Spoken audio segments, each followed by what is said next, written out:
All right, so we're going to dive into some interesting things tonight. So I do ask that we keep a prayer in our heart. If we look throughout history, it's pretty clear that it's really hard to be told things that go against all of our traditions. You know, it's really hard to learn new things or accept new things. And the greatest example that we have of the humility in a person to work through that, I think, is in the Book of Mormon with King Lamoni and King Lamoni's father.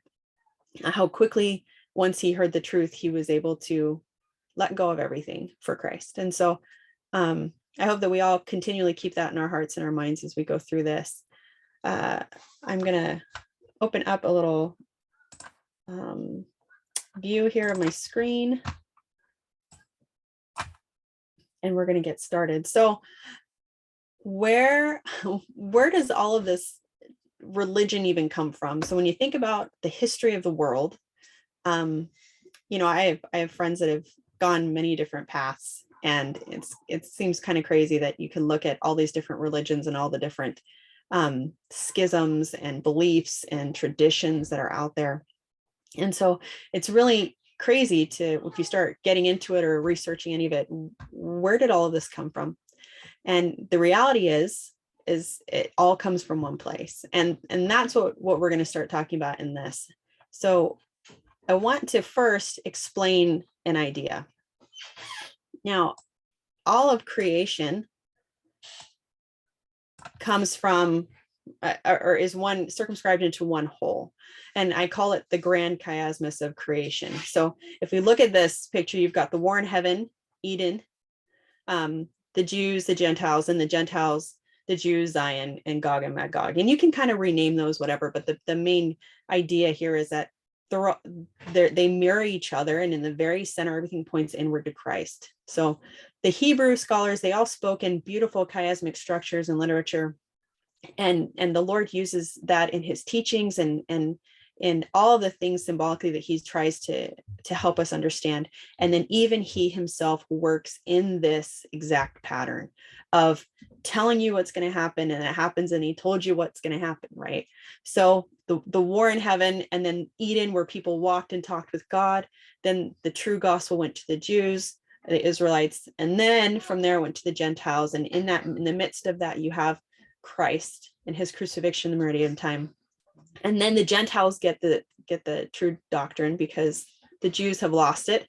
And we know through the Book of Mormon that in many different places, but specifically 3rd Nephi 16, 9 through 15, that if the Gentiles do not keep true to the fullness that they receive, it'll go.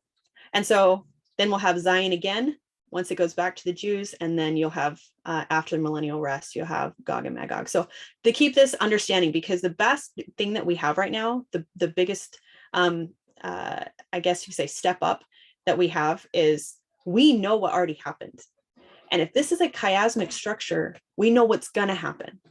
So what happened to the Jews?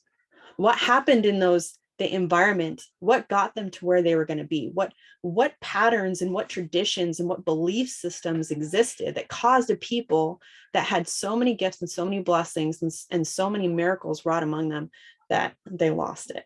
Because we know that that's going to happen with the Gentiles, and that way we can be prepared. And we're just going to look real quick. Here's some just more of a timeline here of what's going to happen. So everything has to start off in the war in heaven. So we've got Satan stepping up. There's always got to be two choices. So there's two. There's no other choices. There's not 50 million choices, not 50 million religions and then Jesus's religion, or 50 million beliefs and then Christ. There's just two. So that's the main point here, is that everything goes back to Christ or it goes back to Satan. There's no in between. God cannot look on sin with the least degree of allowance. So there's nothing in between here. So we go back to the war in heaven. Christ presents his plan. And when Christ presents his plan, there has to be agency, which means there had to have been another plan. Ecclesiastes says, and this goes back to the whole idea that there is everything that has happened will happen again. And it's 1:9 through 11. That which has been is that which will be, and that which has been done is that which will be done. So there is nothing new under the sun. What has been will be again, and what has been done will be done again. There is nothing new under the sun. The Book of Mormon even talks about the biggest hurdles and issues that we have are those traditions. So DNC 93, and the wicked one cometh and taketh away light and truth through disobedience from the children of men, and because of the tradition of their fathers. This doesn't just say the Lamanites, or it doesn't just say the Jews. This is men. This is all of us. We all have these traditions. We all have these things that we have to work through. We all have these issues. And so how do we figure out what those are? Teachings of the Church, Joseph Smith said, I have tried for a number of years to get the minds of the saints prepared to receive the things of God, but we frequently see some of them, after suffering all they have for the work of God, will fly to pieces like glass as soon as anything that comes that is contrary to their traditions. They cannot stand the fire at all. How many will be able to abide a celestial law and go through and receive their exaltation? I am unable to say. As many are called, but few are chosen. And then a current theme throughout the Book of Mormon is the constraining influence of the false tradition of their fathers passed down through Laman and Lemuel. So subsequent generations, you got my Mosiah 10, Alma 37, Alma 60, Helaman 5, Helaman 15, Helaman 16. Many traditions find their origins in the false pride and foibles of mankind. So in modern day revelation, the Lord is taught, every spirit of man was innocent in the beginning, but the wicked one cometh and take away light and truth through disobedience from the children of men because of tradition. So the cultural customs and traditions often provide us with a map for the members of society. So if we are to become members of a celestial culture, we have to overcome the traditions. Everyone has traditions. Every group, all people, everyone has things they have to accept and overcome. And so keeping this understanding, we have to understand, where are these coming from then? And that's where you get Romans 1, 21 through 22, because that when they knew God, they glorified him not as God, neither were thankful, but because vain in their imaginations and their foolish heart was darkened, professing themselves to be wise, they became fools. So nothing is new in the world. Nothing has happened before, or nothing is happening that hasn't happened before. So what are we expecting? War in heaven, we see Moses 4 and Abraham 3, we see that there's options. We get two options, right? Follow Satan or follow Christ. That's our option. So if that's our option, where do we go from here, right? There is no other, there's no, I want my way. If you're not following Christ, you're following Satan. The contention in heaven was, Jesus said there would be certain souls that would not be saved, and the devil said he could save them all, and laid his plan before the grand council, who gave their vote in favor of Jesus. So the devil rose up in rebellion against God and was cast down, and all who put up their heads for him. Now, what happened here was not Satan going, okay, I lost, and he left. Satan will be the savior. That's what he believes. He is going to enact his plan. He is going to get what he wanted. And there will be those who are not humbly seeking God and truly knocking and asking and receiving, willing to discern, that will be blinded and will follow him unknowingly. Remember, the scripture says that many will say, Lord, Lord, we have done many wonderful works in your name. And he'll say, I know you not. These aren't people that are wicked, that the wicked people aren't really doing anything in his name, right? These are people who genuinely think they're doing something in his name, but their hearts aren't truly for him. So what happens? So they think they're doing what's right. I mean, a lot of us have probably been in certain situations where we thought we were doing what's right, and you realize, oh, I wasn't. Okay. They think they're doing what's right, but because they're not truly offering that broken heart, contrite spirit, they're worshiping someone other than Christ, and they don't even realize it. We have to keep that in mind, that you have to be doing it in spirit and truth. So the purpose of Christ versus Satan, and Satan came among them saying, I am also the Son of God. This is Moses 5:12. And he commanded them, saying, believe it not. And they believed it not. And they loved Satan more than God, and men began from that time forth to be carnal, sensual, and devilish. So Satan wants to obscure and create religion. You want religion, do you? You want men to teach you. You want the doctrines of God mingled with the doctrines of men, right? And we tend to want that. Just because we want things to be easy. This is just what I have to do, these checklists, so I'll just do this. It's a lot harder to go to the Lord and get answers and get direction. So religion is mankind offering any kind of worship other than what God has specifically commanded. So God says there's one way, there's one path, there's one specific gate. That's very few find it, very few will get into it. That's it. And Satan's religion is everything else. And that's where you can get kind of confused when you read Nephi and he says there's only two churches. There's a church of the Lamb, there's a church of the devil, right? And everybody's not part of the church of the Lamb, is church of the devil. It seems pretty extreme because, you know, there's good people everywhere. But the reality is anything that's offered to God that is not specifically what he has commanded, that is not specifically what he has said, that is not specifically saying, follow me and do this, is a religion that goes back to Satan and his teachings. And that's what we're going to see here that has played out with the Israelites. So we tend to want to say, like Satan said, we want to go, no, I want another way. So Heavenly Father said, to be the Savior, you have to do this. And Jesus said, okay, I will do that. I will submit to you. I will do your plan. And what did Satan say? He said, no, I want another option. I'm going to create my own self-styled religion, my own self-styled way of worship. And I'm going to make this come out my way. Well, that doesn't work. But he's still doing that. He is still enacting his plan, and he is still commanding the worship and the following and the godhood that he feels was stolen from him. And that's where we come to Adam and Eve, right? That's the first place where you see that he comes in to usurp that power. He knows Jesus Christ is going to bring about the salvation of this world. So he comes in, he says, well, you don't need the tree of life. I'll give you the tree of wisdom. I'll give you life. You don't need Christ to give you life. I can give it. And then what happens when they see that they're naked? What happens to the people? He says, well, I will cover you. That salvation, that covering that comes through the Savior, Satan says, I'll cover you. And he said to make you fig leaves, right? So he covers them. He tries to make that Savior role again. He tries to take over and usurp it. There's truth to there. They need a covering. He always uses a seed of truth. However, he's stepping in. And then what does Christ do? What does Heavenly Father do when they come to the scene? There's a proper way to cover. It can only be done one way. An innocent lamb had to be slaughtered. Innocent animal had to be slaughtered. And that blood had to be shed to create the proper covering. And that was the first sacrifice that happened in the Garden of Eden. So anything that takes away or pulls away from that is religion of man. It's a self-styled salvation. So the two choices is there's no other. There's Satan or there's Christ. So he likes to say, these are my priesthoods, right? This is the way that I'm going to do it. He's the great high priest of his fallen religion. And 2 Corinthians 11 says, transforms himself into a minister of God, an angel of light. He comes right next to the truth and counterfeits it. He makes an alternative, a second choice that looks so much better than the truth.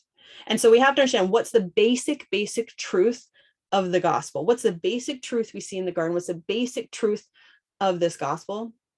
Is that there was a bloody sacrifice, an innocent bloody sacrifice offered for the sins of all of mankind.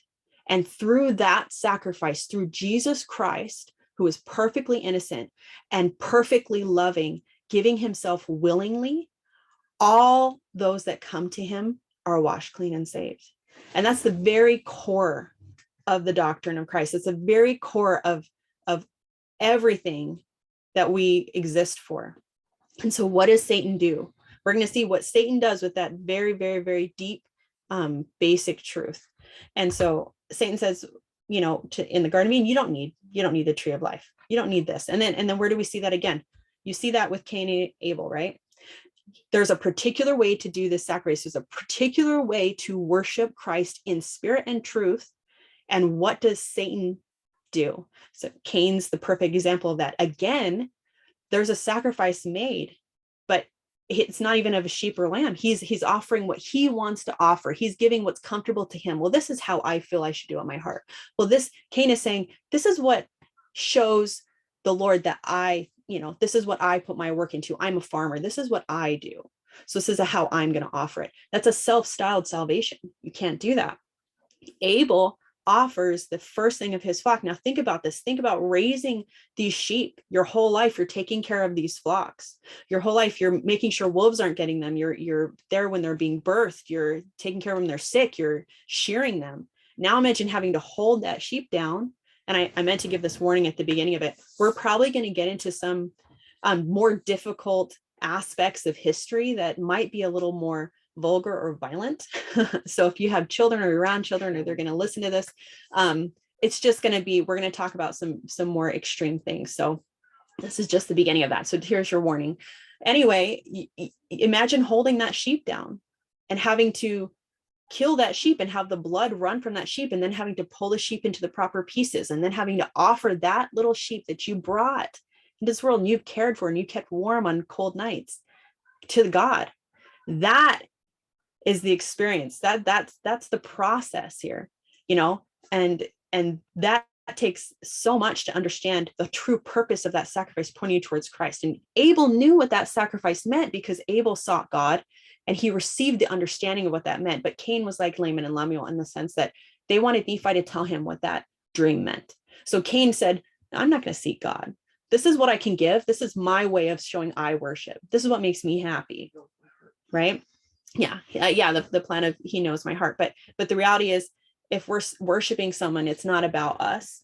It's about what we're giving that person. It's not, or else we're worshiping ourselves. Right. So here we are. This is Satan's world. This is Satan's plan. Okay. Righteous men, if you're righteous, basically it just means that you're lining up with what God has revealed. Somehow God communicates those things, and we can assume, obviously, that he communicates properly to both of them, but Cain doesn't have the heart to see, doesn't have the heart to feel. So the one way that we are supposed to worship, through the path, and then every other way is anything other than that. Woe to them, they have gone in Cain's way. Okay, that's Jude 11. Basically, meaning there's one way for Christ and anything else is Cain's way, and that everything else goes back to Cain. So imagine if every religion, because religion is of man, everything is connected and goes back to Cain. And that's what we're going to show. So from day one, the sacrifice resembles Christ, and Cain's sacrifice was not a resemblance of Christ. And Genesis 2:13, the line of Christ, and then there's the line of the Antichrist, the seed of man, and then there's the seed of the serpent. There's a God in this world other than Jesus. He really is God. He's the God of this world, and he wants all to worship him. And so that is his plan and his purpose. So there's two families, God or Satan's. There's two destinations. There's heaven or hell. There's two choices, repent or reject. There's two roads, two groups, two directions. There's nothing in between. Abel understood that. Hence, he was rejected, okay, or by Cain, and he was angered Cain, because you can't have light and truth. Light and truth automatically condemns darkness. So Cain could not allow Abel to continue to offer a proper sacrifice because it naturally condemned him. So people who aren't doing what they're supposed to be doing naturally feel condemned, and they want to shut down those who are doing what they should be doing. So this world is Satan's. He's the God of this world. He's thrown down to it. John 1:5-19, it says, we know that we are of God, and the whole world lies under the sway of the wicked one. John 12, now is the judgment of this world. Now will the ruler of the world be cast out. I love these, because Colossians, he has delivered us from the domain of darkness and transferred us to the kingdom of his beloved son. That's 1:13.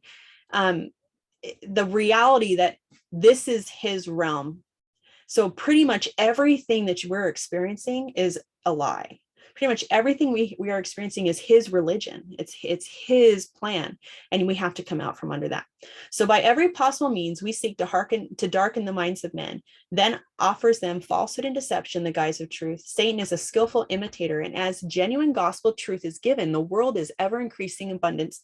So he spreads the counterfeit coin of false doctrine.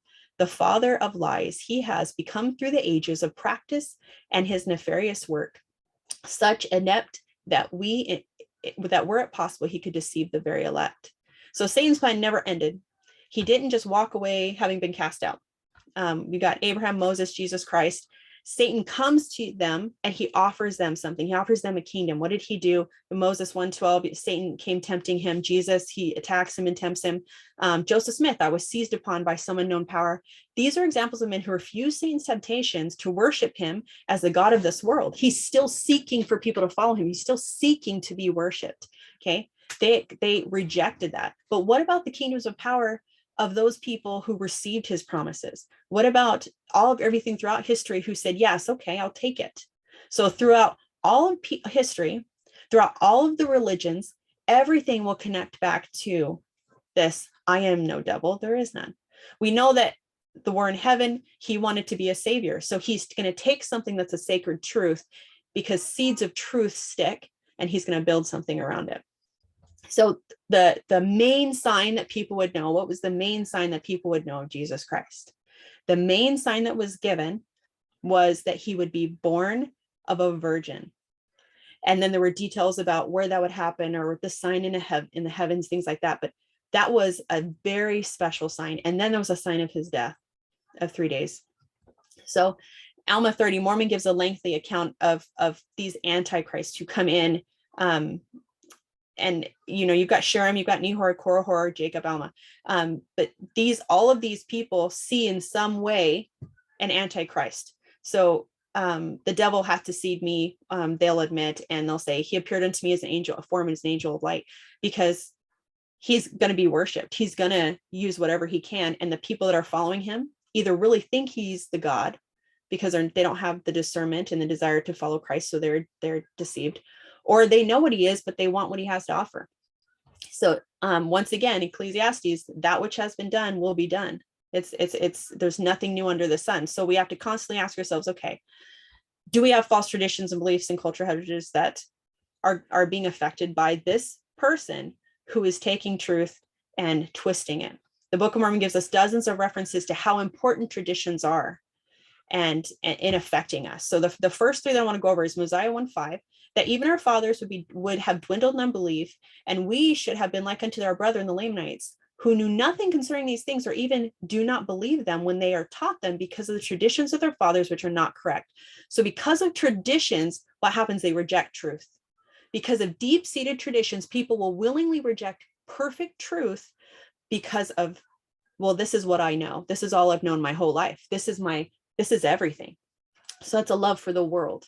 Okay. So 1, you reject truth. 2, that's in Alma 17:15. Thus, they were a very idolent people, many of whom did worship idols, and the curse of the God had fallen upon them because of the tradition of their fathers. So the first one is they reject truth. As they continue to reject truth, then they become cursed. This is an important pattern. The third one, Alma 3:8. And this was done that their seed might be distinguished from the seed of their brother, and that thereby the Lord God might preserve his people, that they might not mix and believe in incorrect traditions, which would prove their own destruction. And this is the same warning to the Hebrew nation, Israelite nation, all throughout the Bible, the same thing. Destruction is the last part. So you reject the truth, you become cursed, and eventually destruction. And there's so many. If you were to go to the Book of Mormon, just pull out the traditions. It's consistent. But Alma 48. Now these dissenters, having the same instruction, the same information of the Nephites, yea, having been instructed in the same knowledge of the Lord, nevertheless it is strange to relate, not long after their dissensions, they became more hardened and impotent, and the more wild, wicked, and ferocious than the Lamanites, drinking in with the traditions of the Lamanites. Look at that. Drinking in with the traditions, giving way to idleness and all manner of lasciviousness, and completely forgetting the Lord their God. So incorporating evil, anything not set out by God is evil. Anything that we incorporate as a tradition that we enjoy, we drink in with it, we're enjoying it, we like it. If it is not of God, we are bringing Satan's religion and Satan's beliefs into our hearts and our minds. We don't want to do that. That leads us to be unbelieving, reject truth, be cursed and destroyed. And those are the patterns that we see. And I'm going to skip through some of these here. So nothing new under the sun. So the first shall be last, last shall be first. And if we look back at that again, we see that the Israelites lost their place, having transgressed continually until they killed their God. So they rejected truth. They became cursed. You see this fallen pattern. The truth was then given to the Gentiles when the Book of Mormon are told they will transgress like the Israelites and lose their place also. And that's the verses here. And this is 3rd Nephi, and I'll just read the one part real quick. And because of the mercies of the Father unto the Gentiles, and also the Gentiles of the Father unto my people who are of the house of Israel, verily, verily, I say unto you that after all this, after I have caused my people who are of the house of Israel to be smitten, and to be afflicted, and to be slain, and to be cast out from among them, and to become hated, and by them to become a hiss and a byword among them. And thus commanded the Father that I should say unto you at that day, when the Gentiles shall sin against my gospel, and shall reject the fullness of my gospel, and shall be lifted up in the pride of their hearts above all nations, above all people of the whole earth, and shall be filled with all manner of lyings and deceits and mischiefs. Then will I bring the fullness of my gospel from among them. And he will remember who? Well, just like the Chiasmus shows, he's going to remember the house of Israel. So we know that this happens. So we're going to look back and see, how did this happen? How did this happen to the Israelites, so that we can ensure that we're not going to repeat the pattern and we can pull ourselves out. It says later on, if they repent, they'll be forgiven and they'll be able to join with the house of Israel if they repent. So this all starts basically, you can go through Genesis and you've got, Noah and the flood. You can go before the flood, but the reality is everything's going to go back to Noah right there, because you just got a certain amount of people. So you've got Noah's family. The lineage of Shem carries the priesthood. However, Ham is cursed and endeavors to recreate the priesthood and God worship. What does that sound like? Ham's rejected. Satan was rejected in the Garden of Eden. Cain was rejected also, and with Adam and Eve. And so what do? They get their own way of worship. They want their own plan. They want their own priesthood in their own line. So he leaves, his lineage. So Cush, they all settle in the Egyptian area. This is the beginning of the kings, pharaohs, leaders, contrary to the truth taught to the lineage of Shem. They try to usurp priesthood power and make gods themselves. So Satan makes clear how he feels about himself and how his anger and not being worshipped, right? His desires for the bondage and control of all of humanity is displayed in the fruit of the religions and traditions and beliefs that stem from Ham's line. So this is the beginning of religion right here with Ham's line. And this is the other option, okay? Other than the straight and narrow path that we get. So Genesis 10:9 says, the beginning of his Nimrod's kingdom was Babel, Erech, Akkad, and Calneh in the land of Shinar. From the land he went into Assyria and built Nineveh, Robohoth, Calah, Rezin. Between Nineveh and Calah, this is the great city, Mizraim, become father to, and it gives their list of their fathers. And then we're going to go down here and it says the Philistines, and it's going to say Canaan and Sidon, the firstborn, and then Jebusites, Amorites, Geshurites, Hivites, Archites, Sinites, Arvadites, Zaramites. You're going to get all these names now. Okay, so these are all these people and all these cities that are starting, that their families are growing and spreading of this line. And this is where we're talking about Nimrod here. So Nimrod isn't mentioned a whole lot in the scriptures, other than, that he is a hunter of men, which if you look at the proper translation with Hebrew, or he was a great hunter, he was of men, like this is of souls. Or some people say he was such a murderer, he was barbaric, lots of death under this guy. This is a guy who accepted Satan's offer. I'm not going to worship Christ. I'll take this offer over here and worship Satan. So these nations, Canaanites, Hittites, Philistines, Phoenicians, Moabites, Ammonites, Edomites, Midianites, and even more than this. These are just ones that we're going to go into real quick. Now, keep in mind at this time, everyone's one language. Everyone is under the same belief system. Everyone is under all of control. The only people that aren't under this control are Shem. And Japheth is kind of in the middle here. He actually ends up joining a little bit later, so it's not cool for Japheth, but Shem is the only one and his people that are separate from this, and they are keeping the true doctrine. They are keeping the true order of sacrifice. As soon as Noah lands, what's the first thing Noah does? This is way before Moses. What's the first thing Noah does? He offers a sacrifice. That's the first thing he's told to do. So this is something way before Moses. This isn't a Mosaic law. This is what the God is asking me to do, to point my heart towards Christ, and this is how I'm supposed to do it.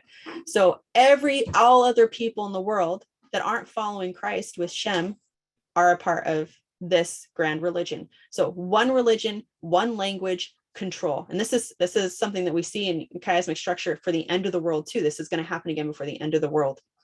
So a knowledge of Canaanite religion is an indispensable prerequisite for the proper understanding of the Old Testament.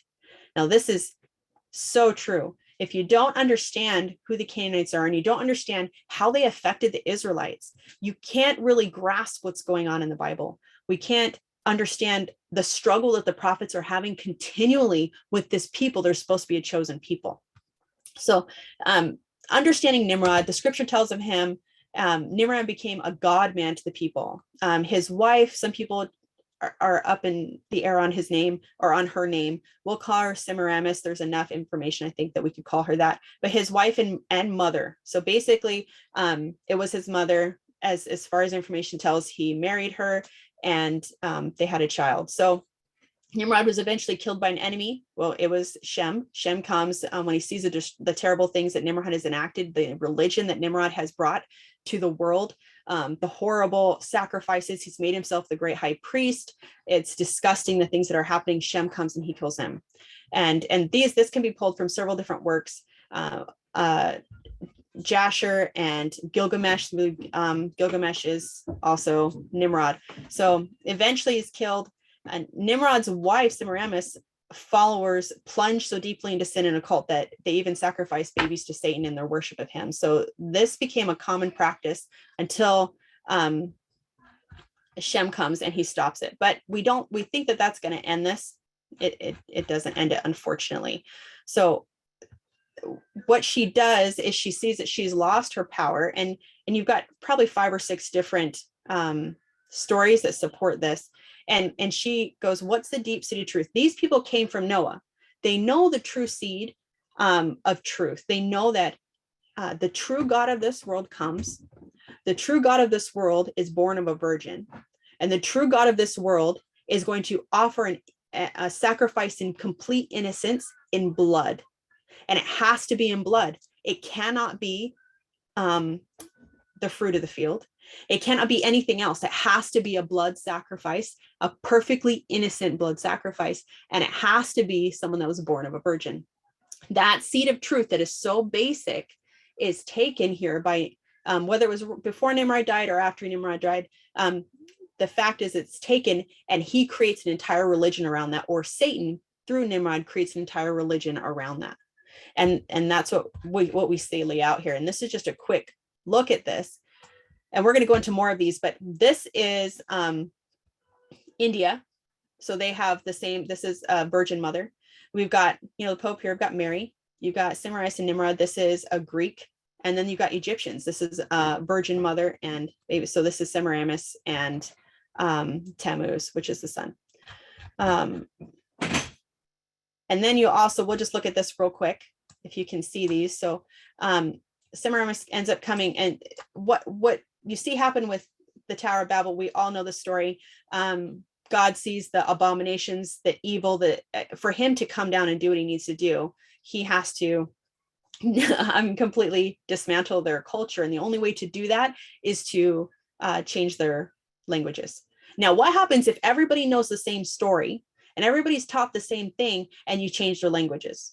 Well, now they're all going to take their own history of religion that they've been practicing, and they're going to go to Phoenicia. They're going to go to Canaan. They're going to go to the Hittite Empire. They're going to go to all these different places, continue the same worship the same way. Dialects can change. Maybe gods switch roles here and there a little bit, but the main basic purpose here stays exactly the same. Okay.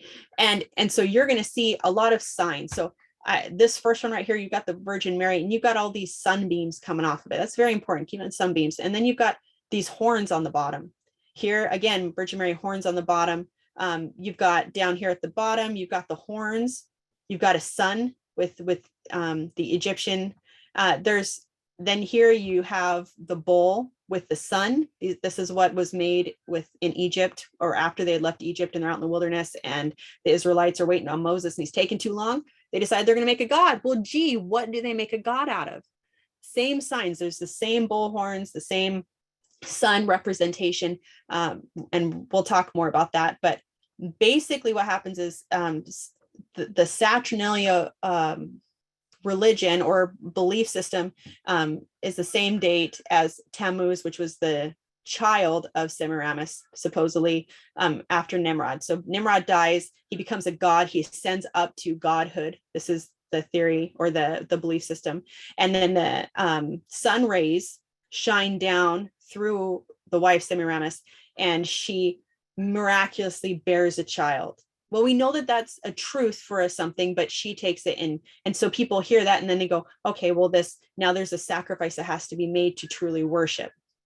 Okay, so the son of the sun god was miraculously conceived, and as the adoration of the mother and the child, eventually in every culture of the earth, this idea of a mother and a child born miraculously shows up everywhere, all at the same time. So on the winter solstice, Tammuz was born, and where most of the traditions surrounding the child mass season, Tammuz, the reincarnation of the sun god Nimrod, eventually he's killed in a hunting accident where he's gored to death by a wild boar. There's a couple different variations to that in his 40th year.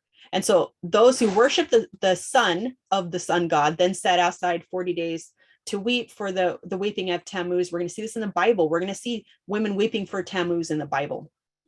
They celebrate, Lent to this day, basically representing this, and Ezekiel 8 talks about that. So after many years, his mother Semiramis dies.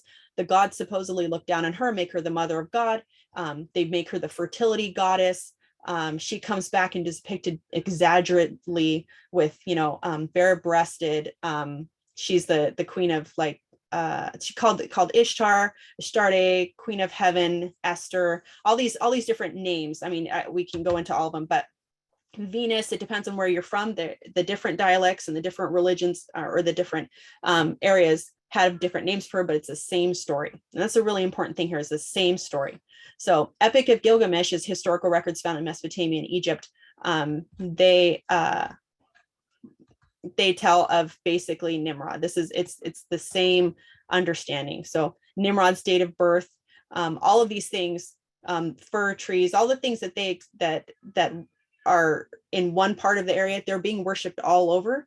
The same symbols, the same signs, the same practices are popping up all over. Archaeologists are just, oh, look, the same idea is everywhere. Well, we know why. It's happened that way because of the Tower of Babel.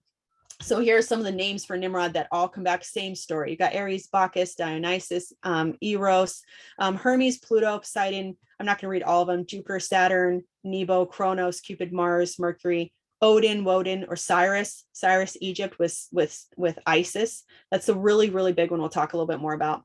Tammuz is supposed to be reincarnated Nimrod. Dagon was the fish god. He was worshipped on Fridays. Fridays was a special day. So Baal, Molech, Bel, we've heard those names. Who is the god Baal that everyone's sacrificing babies to? It's Nimrod. That's what that story goes back to. All of these stories go back to the same guy. They all originate in the same place. So Satan creates a counterfeit religion.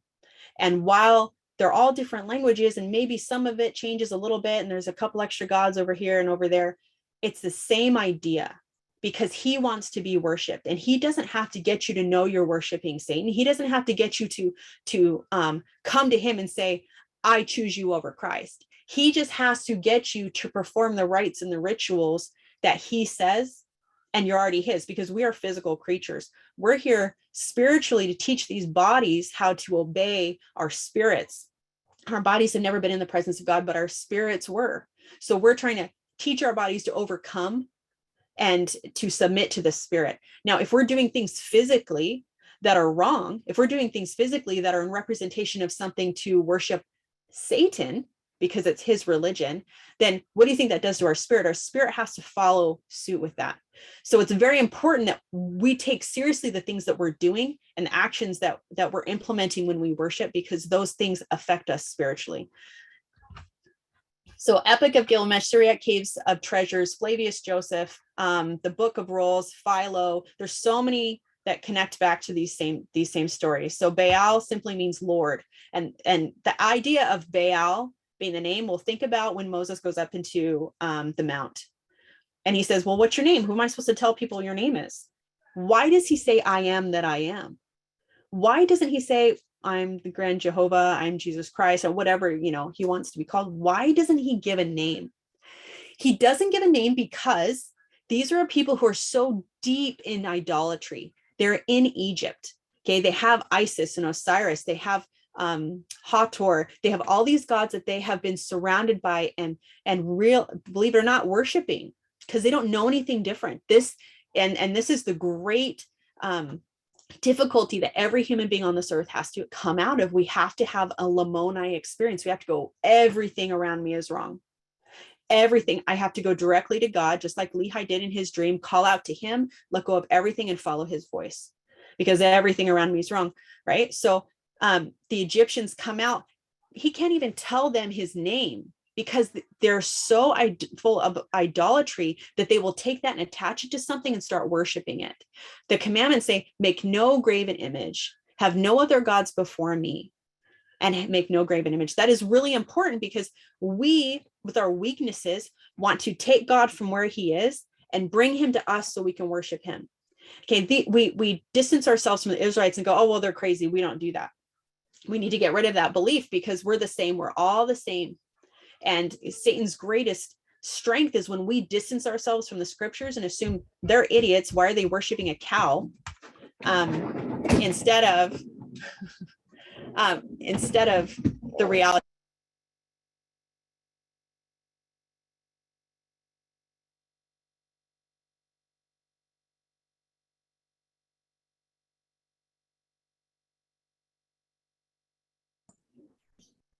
Sorry about that. So the reality that he's trying to take everything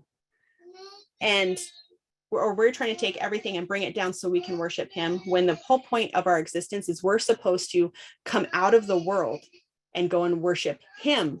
So we worship in spirit.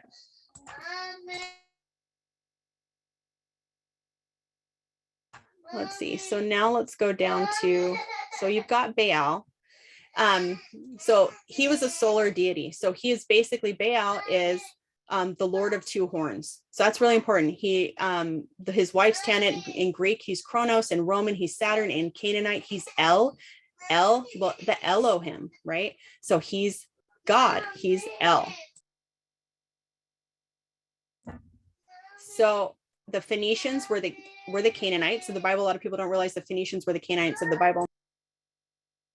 And they came from the lineage of Ham. So the great leader, King Nimrod, founded most of the civilizations surrounding the Canaanite land, and the Phoenicians, the Canaanites, practiced worship Astarte, Ishtar, Ashtaroth. And then you've got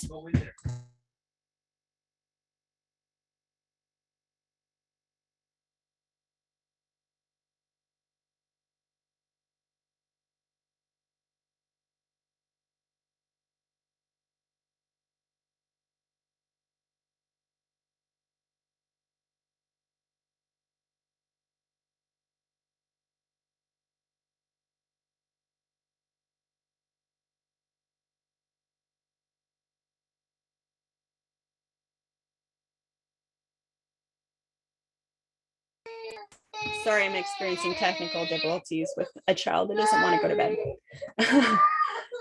So Nimrod and his son Marduk, this is one of the other lineages that comes out. The people are making worship to the sacred bull. So Ra is the father, and they worship the horns of the bull. So King Nimrod and his son Tammuz, Marduk, were called wild bulls, and King Nimrod's mother, Nisan, was called a wild cow. And this is where the worship of the sacred bull comes from. And this is where you see Hathor. Because did you ever wonder, why did the Israelites create a cow? Where they just had God help them walk across the ocean, on dry ground, and they create a cow? That's super strange. So this is where that comes from. Sorry, guys, give me 1 second.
All right, so the crescent moon is really important. You've got the same signs, you've got the same throughout all of these religions. And that's where, when we go back up, I'll go back up really quick.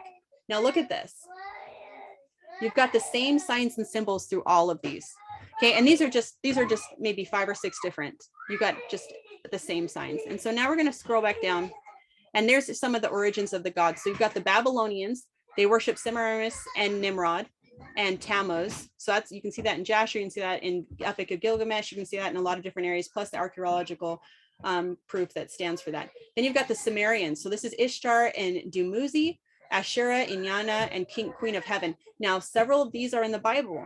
So this was an issue that the Israelites were having. You've got the Egyptians, you've got the story of Isis and Osiris and the son Horus. So Isis and Osiris, the same thing happens to Osiris. The Set is jealous of Osiris. He comes, kills him, cuts him up, spreads him all over the world, you know, and then Isis has to go looking for him. When he's resurrected, then she's miraculously has a child. Same thing. And so that's why you see an Egyptian woman with a baby, right? Same thing. And then you've got the Greeks. You've got Aphrodite, Persephone, and a son, Adonis. Very interesting. The same seed here. And Adonis is also killed by a boar. Same thing. And Phoenician, you've got El and Astarte, and their son is Baal. Okay, this is Baal is the one that you see the most of the child sacrifice to. The really depraved things that we'll see with the Phoenicians, it's Baal. And then you've got the Abraham myth of Tammuz. Tammuz is that name is actively used in the Abraham myths, Arab myths, entice kings to worship different planets. Women weep for him. And these are all sun gods. All of them say that they're a sun god. Remember, you're not supposed to make any graven images or worship anything under the sun, the stars, the moon, the sun. Those are all specifically laid out in the scriptures. The Philistines, Ashtaroth or Asherah, worshipped as early as the death of Joshua in Judges and 1 Samuel, and sun god. Okay, so these what we see when we start going through here is you see that these people are all intertwined and intermingled. So sometimes you'll see a dialect here of one person worshiping this, and then now that goddess is also Baal, and that Baal is also this, because it's all Satan. It's all the same religion. Sidonians, it's Asheroth and Molech.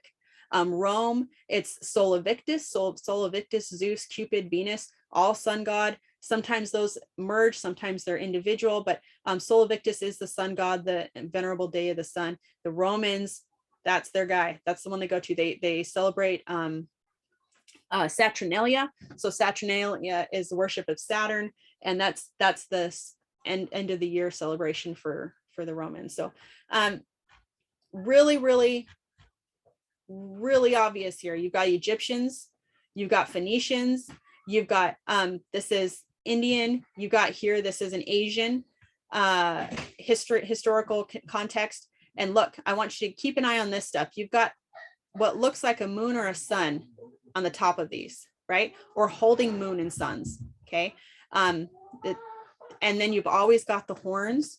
You've got a cross, and it looks like some form of cross down here. And those were, and the serpent is important. So all of these, and then we'll get up looking at some other script pictures too that show more or less of the sunbeams coming off, which is really common also. So King Nimrod and his son Tammuz Marduk were called the wild bulls, and they were worshipped like wild bulls.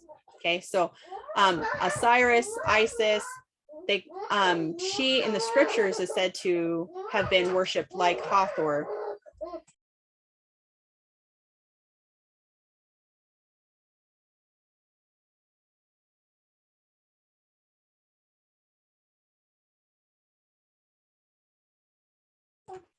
So Osiris, the god of fertility, agricultural, they all were connected to agriculture. They were all connected to, well, if we don't make this sacrifice, then the gods won't give us our food.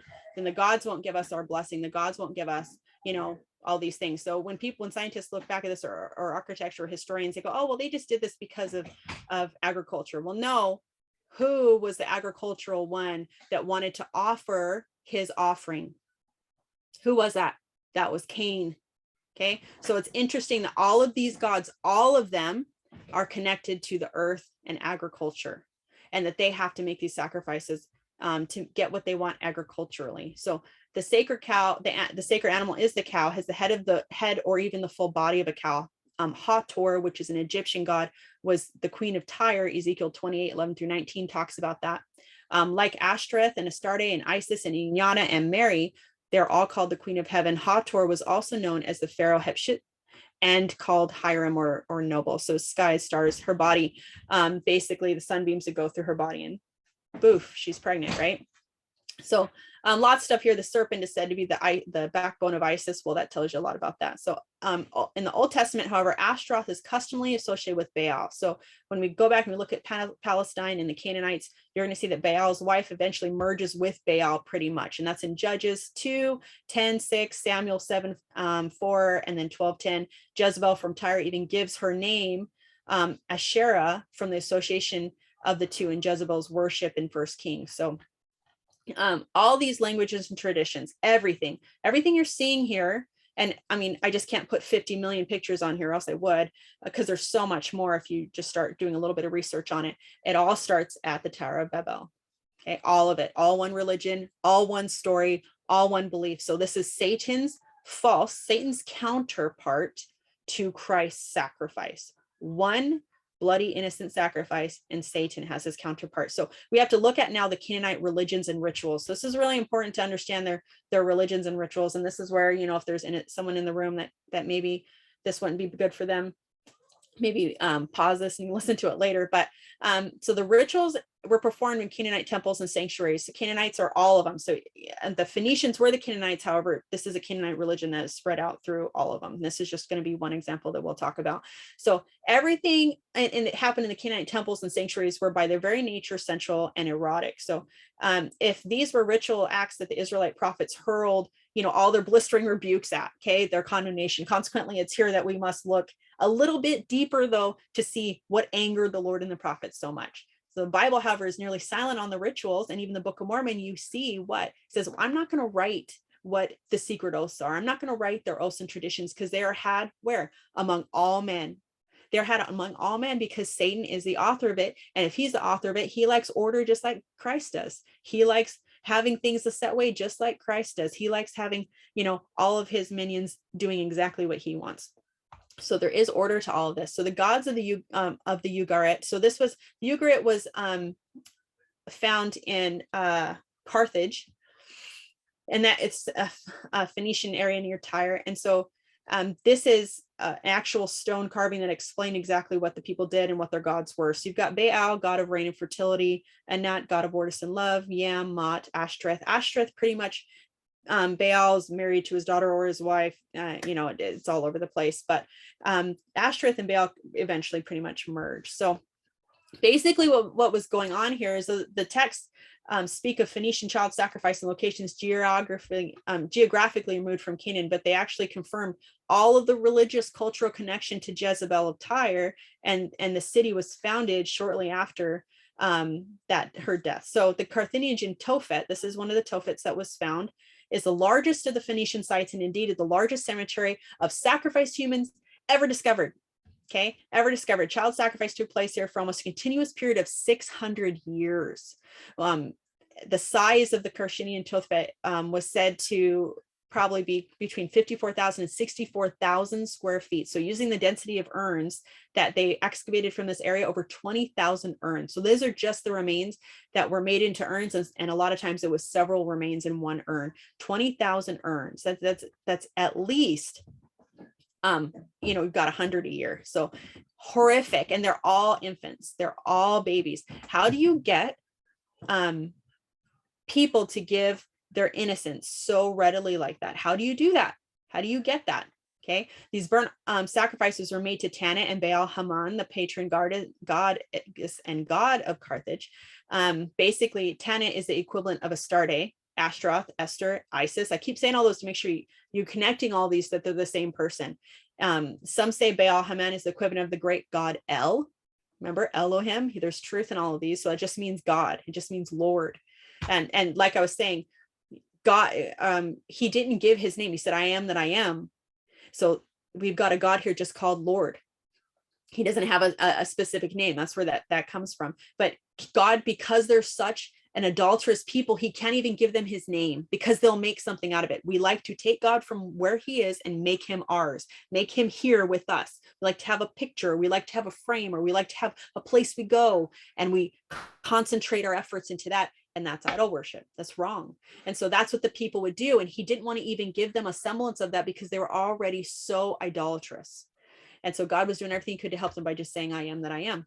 And so you do have a God that's basically that name, I am, he's just the Lord. So some of the practices, as soon as the girl was age 8 to 12, she was brought to the temple of Astarte. She was deflowered by priests. People traveling by they would sell them out to them and prostitute them. The really sad part here is a lot of times the girls would go home and then 9 months later have a baby. And what would happen then is on a certain time of year in the spring, those 3-month-old babies would then be brought back and they'd be slaughtered. So that sacrifice, now think of the true doctrine, an innocent sacrifice born of a virgin is given on an altar that brings salvation to everyone. That's the truth. Okay. But they saw the priests were all representatives of God. So the religion, the idea, and the context is that this is happening and we're enacting out this process. And we have to give this innocent sacrifice. We have to do this. So they're wicked, evil people, but to get this many people to do this for this long, they have to truly believe that they're acting in their accordance, their religion, their tradition. They believe that, and they're using a seed of truth of Jesus Christ, but Satan has just tweaked it just enough so that their actions are worshiping him, and then they're doing something horrific. So horrific. So a characteristic feature of the fertility cult was sexual sacrifice, or the sacral intercourse by priests with priestesses, and then the consecrated persons would then be sacrificed on the altar. Either the virgins would or otherwise. And keep in mind, if people didn't want to participate in this, they were killed. And you see that with Abraham, there were virgins and other innocents that would refuse the sacrifices, and then they would then be killed. You've got Daniel in the lion's den. What did he do? He was refusing to do what everyone around them was doing, which was a Baal religion. And so he was destined to die, but of course he didn't. So the burnt sacrifice to me to them, that this whole process. So here's some more of the semblances and pictures. This is, these are the eggs. So what would happen is they would then kill those babies on that altar. And then guess what they would do? They would take the blood. So they believed that Semiramis came down in an egg. The egg was holy from Venus, or from sometimes it's Saturn, sometimes that changes a little bit. And so that had to be washed clean. It had to be cleansed with the blood of the innocent. So then they would take the eggs and they would wash them with the blood of those sacrificed babies, and the babies would be burned. And if you can imagine, that's where we get some of our traditions today.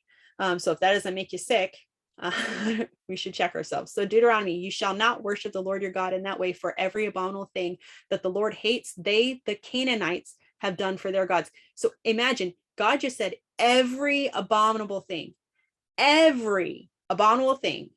the Lord hates, the Canaanites have done. Okay. See how important it is to know who the Canaanites are and know what they're doing, because it's all abominable to God. For they have even burned their sons and daughters in the fire to their gods. So the understanding these things, and you might be going, well, I'm not killing my babies, right? Okay. We're going to see where lots of people here weren't doing that, but it was being done.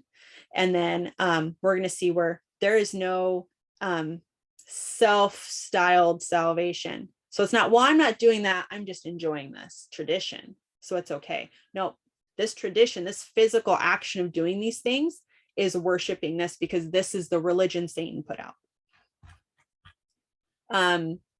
When the Greeks came to Carthage, I'm just going to read you a couple of these because this is really interesting. So when the Greeks came to Carthage, and this is where it's going to get a little bit more intense.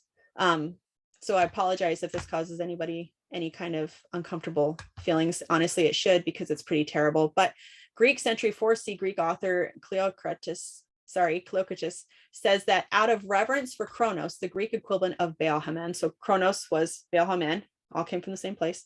The Phoenicians and especially the Carthaginians, whenever they seek to obtain some great favor, vow one of their children, burning it as a sacrifice to the deity if they are especially eager to gain success. There stands in their midst a bronze statue of Kronos, Baal, its hands extended over a bronze brazier, the flames of which engulf the child. When the flames fall upon the body, the limbs contract and the mouth opens, seeming almost to be laughing until the contracted body slips quietly into the brazier. Thus it is with the grin is known as a sardonic laughter. First century BC Greek historian Diodorus Siculus said this: in their zeal to make amends for their omission to sacrifice the noblest children, they selected 200 of the noblest children and sacrificed them publicly, and others who were under suspicion sacrificed themselves voluntarily in a number not less than 300. So you've got hundreds, 200 of the noblest children, so sweet, innocent, noble family children, and then you've got others who voluntarily number themselves at least 300. So you've got 500 people right now that this guy is witnessing that are being sacrificed. They were in there was in their city a bronze image of Kronos. He's calling Kronos because that's his god. That's who he sees it as, but we know it's Baal, same thing. Extended its hands, palms up and sloping toward the ground, so that each of the children when placed thereon rolled down and fell into a sort of gaping pit filled with fire. And then the last one is from Plutarch. And this is, well, we'll go in. I won't read that last one, but basically the things that were happening here were pretty extreme, and the Greeks were known for their extremes. They were pretty vicious, and they were shocked. They were shocked by things that are happening. They played music. They did everything they could. The women that came, that brought their children, they received money for bringing their children. If they showed any kind of sadness, if they cried, if they even made a noise, they wouldn't get anything. So they had to sit there completely stone cold while their babies' throats were slit. The blood was taken because you had to have the blood, and then they were burned. And so the Greeks that saw this were like, this is horrific. And they would play music very loud so the screams of those that were being sacrificed wouldn't be heard. And this is what God said: do not mix with the traditions of the Canaanites. Do you understand how serious this was? So it's not just the Canaanites. He's saying, don't mix with Satan. Because a lot of people are like, that's so screwed up. He's telling these people not to intermarry. He's telling, that's prejudice. He's telling these people to go into the city and kill all of them. That's so jacked up. Why can't like the little kids or at le's the women live? There's a reason. This culture, this satanic cult that was started by Nimrod, that then split into all these different fractions when Babel happened, was so evil that there was no coming back from it. Okay, it was so deeply embedded in their traditions that women would literally hand over their babies. Now I want you to think, let's think about this whole again. So think forward to the end times, because this is Chiasmus structure. Think forward to the end times. You've got the same thing happening. We're told that in the last days, women will slit their children's throats and drink their blood. This is something that is going to happen again. So what gets people to that point? What gets us to the point where this is happening? Then here are a bunch of the signs of Baal Haman, Tammuz, Osiris. This is Osiris here. All the same signs, all the same images, same people. I'll try to move a little bit faster through this. There were just a few witnesses to the traditional rituals that all the alternate innocent sacrifice to take away sin. And these are all seen throughout history in all the different geographical areas. And then here's the Temple of Mary. So this is a temple of people who worship the Virgin Goddess. So worship her. And there's over 1,000 names through all the different cultures that have been found that worship her. And you've got Isis, Aphrodite, Hathor, Lady of Thunder, Lady of Lights, everything you can imagine. Okay, the moon, everything. So these are real active cults. And so this is obviously not Canaanite. And when the missionaries went to Tibet, they got converts so quickly because they saw that there was pictures of a virgin with a baby, and it could have been straight from the Christian, play, because it was incredible. They were just like, what? And so they tell the story of Jesus, and they immediately all convert, because that was the basis of the true seed, of the false seed that they had been fed. And they even already had the pictures of the virgin and the baby, right? So, and then here's a common Luciferian apocrypha to this day: Astarte, Ishtar, Inanna, Isis. All of these are all associated. They're all the same, and it's all witchcraft, Baal. It's all evil. Okay, so I just want to really ram home, and here you go. You've got this is Asian. This is Korean art. You've got the sun disc. You've got the sun or the moon, and then you've got the horns. See these? This is Mithra. This is, gee, that looks like the Statue of Liberty, doesn't it? This looks like Statue of Liberty. You got the rays coming off the head. This is the sun god, Sol Invictus. Okay, all the same thing. And here again, you got Isis with Horus and Semiramis with Tammuz. The woman's always got the shirt open as though she's about to nurse. And then you've got the baby on the lap. So all the false gods connected to Nimrod, Tower of Babel, you shall not make for yourself an idol or any likeness of what is in heaven above or in the earth beneath or in the water under the earth. You shall not worship them or serve them, for I, the Lord your God, am a jealous God, visiting the iniquity of the fathers on the children, on the third and fourth generation for those who hate me, but showing loving kindness to those that love me. Exodus 20, this is super, super clear. And even having these images of these, it is wrong. And so now the Israelites incorporated these traditions. So how did they fare? So now we have a good understanding of who the Canaanites are. We have a good understanding of the terrible evil that Satan had implemented in the world to counter the truth that was in Christ. So we have this understanding. So one of the basic themes thread throughout the Old Testament narrative centers around the clash between the Canaanites and Israelites. So from the very onset, the religion of Israel was in direct opposition to the religion of the Canaanites. This is Christ and Satan. Old Testament prophets were constantly telling the Hebrews the same thing. Nephi warns the Gentiles. So, and blessed in 2 Nephi 6, and blessed are the Gentiles, for they of whom the prophet has written, for behold, if it so be that they shall repent and fight not against Zion, and do not unite themselves to the great and abominable church, they shall be saved. The Lord God will fulfill his covenants, which he had made unto his children. So if we don't unite with this church, well, what the Israelites do? Did the Israelites unite with this church? How did the Israelite traditions and cultures were affected by the Canaanites? And I'm not going to read all these. I'm just going to give quick synopsis. You got Deuteronomy 12, Leviticus, and 20. They talk about burning their sons and daughters in the fire. Deuteronomy and 2 Kings 17, Jeremiah 7, Ezekiel 16, and Ezekiel 20, passing them through the fire. These are all human sacrifices. This is the Israelite religion, the people that are chosen of God, practicing and the same behaviors. Sometimes they did animal sacrifice, but the practice physically of what they were doing was not asked of God. God told us exactly how to worship him. It's very clear and it's very specific. And anytime we deviate from that, that's our salvation. We're trying to do a self-styled salvation. And that's when it is Satan's. Okay. So Deuteronomy 18, 2 Kings 17 and 23, 2 Chronicles 33, Jeremiah 33. If you guys want to go back and read all these, they're really, really good. They all talk about indirectly shedding the innocent blood. So shedding that innocent blood is the murdering of the infanticide, or murdering of babies or little children. And then the innocent victims were described as food eaten by the gods. So that's in Ezekiel 23, 37 through 39. We're supposed to partake of the body of Christ, right? And so the belief was that giving these babies and these innocents, and then the gods ate them, right? So Molech, just a quick definition here, appears in a number of places in the Old Testament. Most connection with child sacrifice is Molech. So Leviticus 18 and Leviticus 20, there's a strong argument to be made that Japheth's infamous vow, the one with the sacrifice of his daughter, was influenced by the cult of Molech. So that's in Judges 11. So Solomon became ensnared with foreign gods, erecting high places in honor of both Chemosh and Molech in 1 Kings 11. The possibility that Molech, also mentioned in Jeremiah 32 and 2 Kings, may be better translated as Mulk, M-U-L-K. And the Hebrew consonants that appear in the Bible text commonly translate to Molech. But the Semitic consonants, this is interesting, basically on the walls in Carthage are MLK.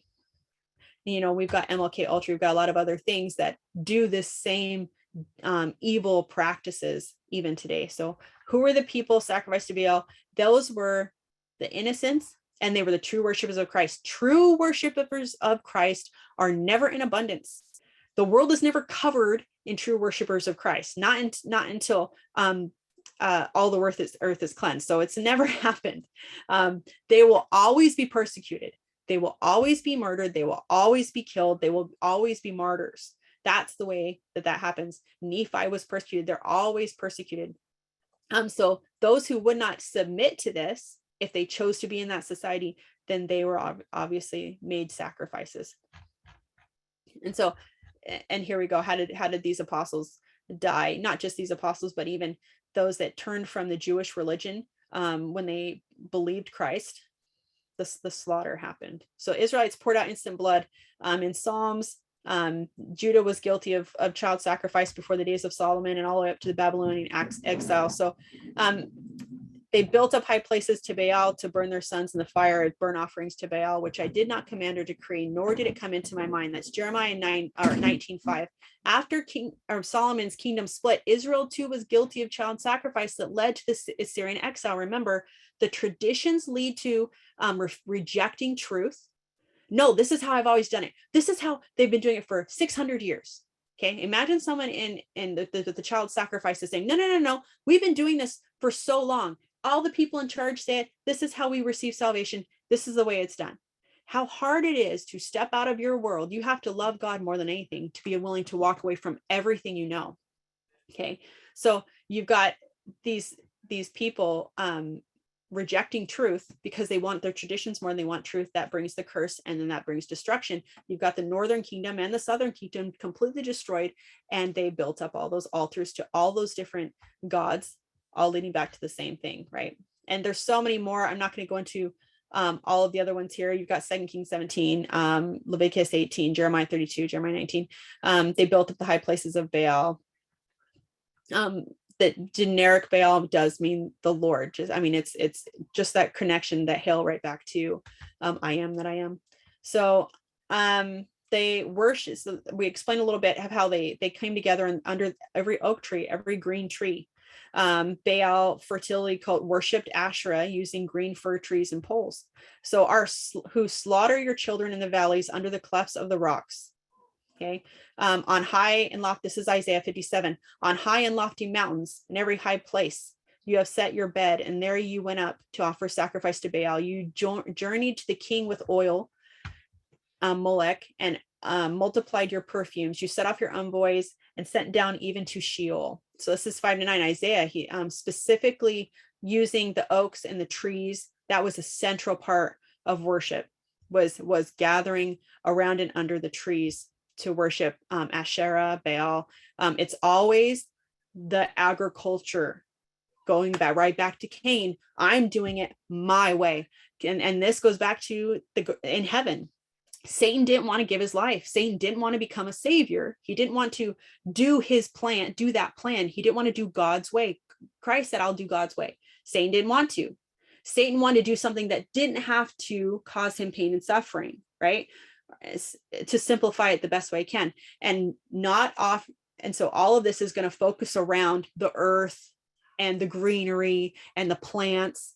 And that's the same thing that Cain did. So connect all these things. This is the same guy. We have one author here. So all of this is the same thread. It's all the same. So Exodus 20, that his statutes were good, that they would give life, the idols defiled them, that the human sacrifice was forbidden. So that's verse 12, verse 11. God said very clearly that regarding my child sacrifice, I did not command it, nor did it ever come to my mind. Jeremiah 7. I'm going to read that a couple more times just because this is huge. King Solomon participated. King Solomon, if he's killing babies, how do you think that there's a right to a temple there? Right? This isn't just someone misunderstanding doctrine. This is a murder, innocent blood, shedding of innocent blood, right? This is 1 Kings 11:7. Then Solomon built high places to Chemosh, the abomination of Moab, and for Molech, the abomination of the Ammonites, on the mount east of Jerusalem. One of the groups God condemns for pagan worship. Okay, they all become pagans. How do you go from having the true doctrine, the fullness, to becoming a pagan, to becoming worshiping false gods like this and doing these detestable things? 2 Kings 23:10. And he defiled Topeth, which is in the valley of San Hinnom, that no one might burn his son or his daughter as an offering to Moloch. Apparently, this area of Judah had become a location where Moloch worship among the God's people was, oversaturated. It was everywhere. So the final mention of Moloch in the Old Testament is found in the God's words to Jeremiah. Quote, they set up their abominations in the house that is called by my name to defile it. They build the high places of Baal in the valley of San Hinnom to offer their sons and daughters to Moloch, though I did not command them. The tradition of child sacrifice was integrated into the Phoenician and Canaanite culture and Israelite Hebrew cultures in a powerfully dramatic way. The biblical, historical, archaeological evidence is consistent with joining the pagan worship. Okay, it's all evidence, and is consistent that they had become one. It merged, one religion, right? Satan wants to usurp Christ's doctrine with his doctrine so that everyone thinks they're worshiping Christ. They're not. They're worshiping Satan. That's his plan. He's the great deceiver. He's the great liar. So he's going to usurp that power. He's going to take over. He wants everyone to be worshiping him. They defile the true doctrine of Christ because the traditions of men around them look so tempting. So they come in, there's the Canaanites, hey, but they're having fun. Do you think they started off murdering babies? They didn't start off murdering babies. They didn't start off with all of these vain traditions and evil works that were terrible. They did a couple little things that looked like fun for a seasonal activity. Okay, but remember, traditions take over our hearts, and our actions control our spirit. So the sacrifice of innocence covers. Cain didn't look to know God's will when he found a way he wanted to worship. Okay, so that sacrifice of innocent covers the sin of the wicked, but God connected to that salvation is given through a virgin. God incorporated through that death, and that's what he took over. That's what he takes over. We see Satan's religion take the people who aren't truly seeking God. They're blinded, and so they're given over to Satan. Tyre was directly connected to Jezebel and her reign. We've got here a picture of Elijah, the famous story of Elijah calling down those the fire from heaven and burning all of the not just the sacrifice, but all the priests, like 450 priests of Baal. This is Baal. And Jezebel gets so mad, she sends him a letter right away. I'm gonna come kill you, Elijah. Elijah has to flee. Okay, so this was so intrinsically, this is a prophet who's here. These are all Israelites. These are all people that have the true gospel. And they couldn't see the difference between Elijah, a prophet, saying what you're doing is wrong, and what they'd done their whole lives, and for hundreds of years before and hundreds of years after. So the sooner we get our minds around everything around us is false, the sooner we can let God teach us what's true, and we can look to the scriptures with new eyes. The embedded in the Mosaic law on Mount Sinai and the wanderings, the quote, nor serve them, nor do their works.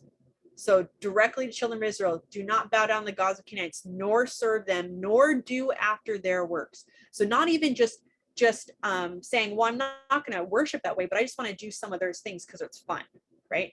These were huge celebrations. The entire society was involved in a lot of these things.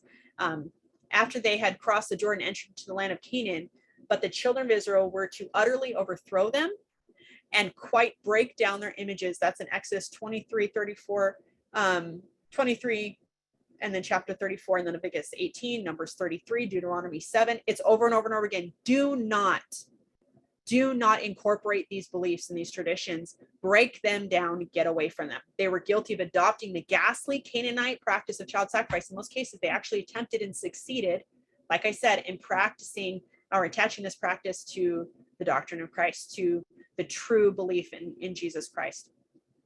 Some people reject it altogether. I'm going to skip down just because we're running out of time. But one of the other examples here is the weeping for Tammuz. This was very interesting. So weeping for Tammuz. So remember Tammuz, he gets killed by the wild boar. And so Semiramis takes a basket and weeps into it.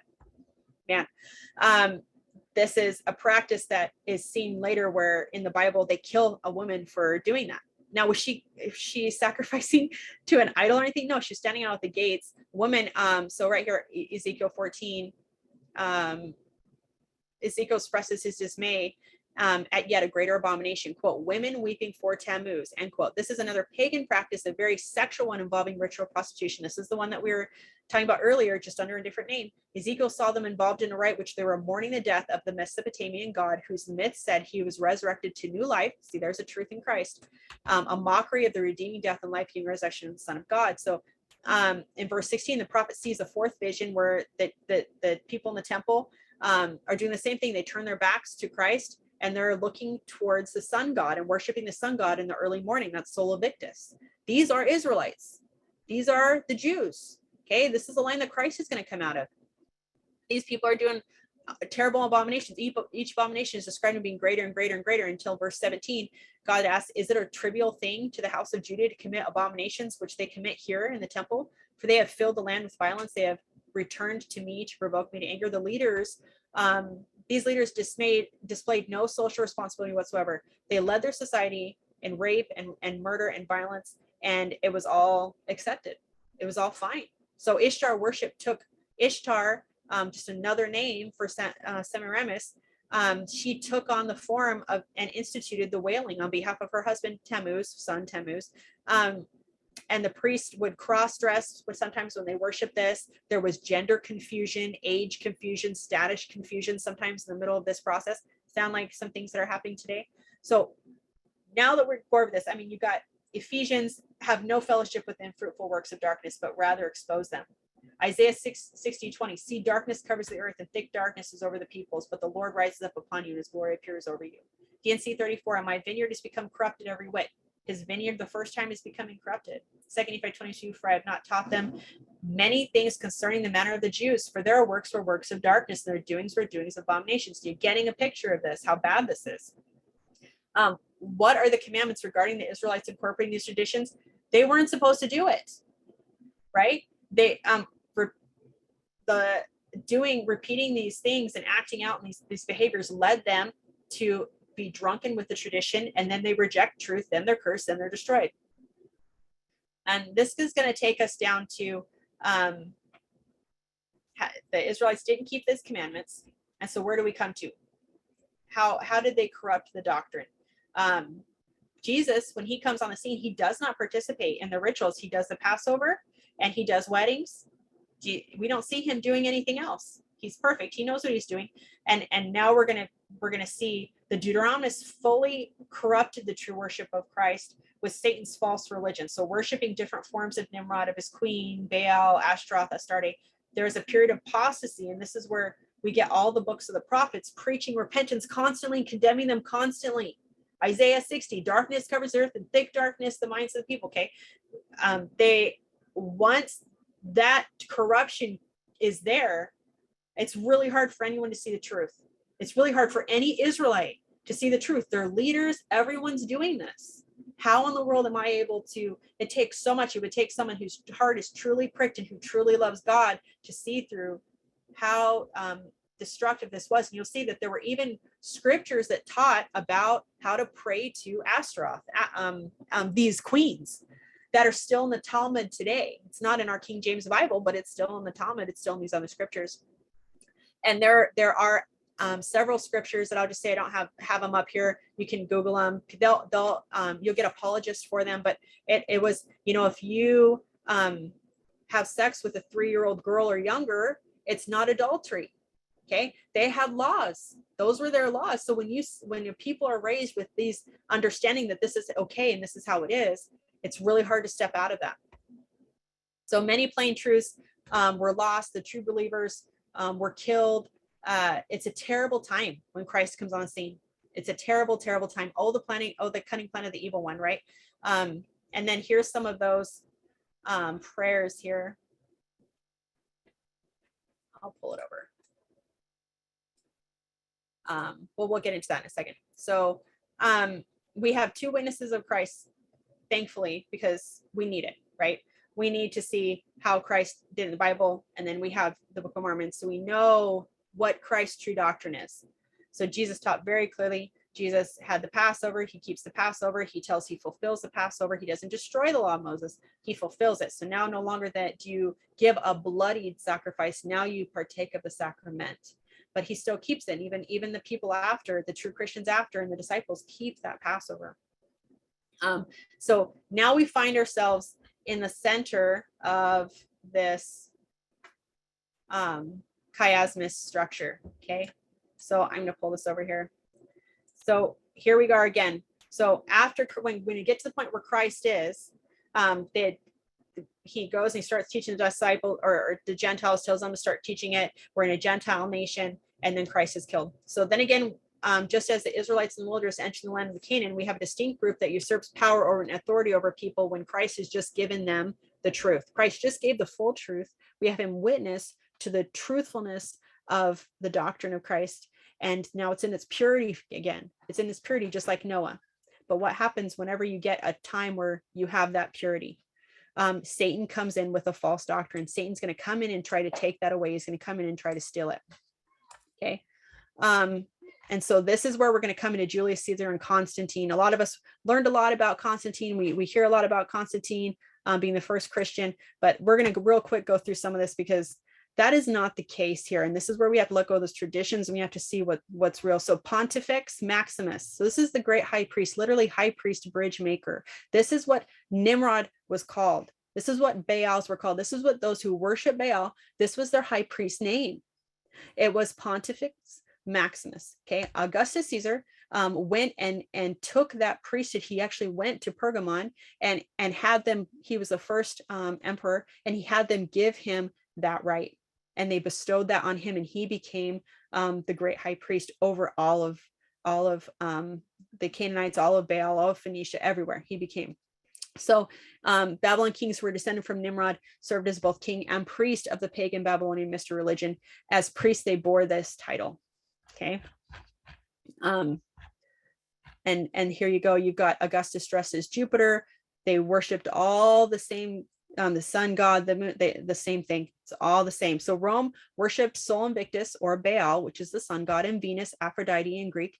They were deeply pagan worship people. They took great pleasure in persecuting the disciples of Christ. And you've got horrific things that happened to the early Christians under this reign. And even Jesus Christ, of course, was killed by the Romans. Joseph Smith history, we've got my object, and this is really important to go over this too, because you have someone who wants to know what the truth is. So he's saying, what's the truth here? My object in going to inquire of the Lord was to know which of all the sects was right, that I might know which to join.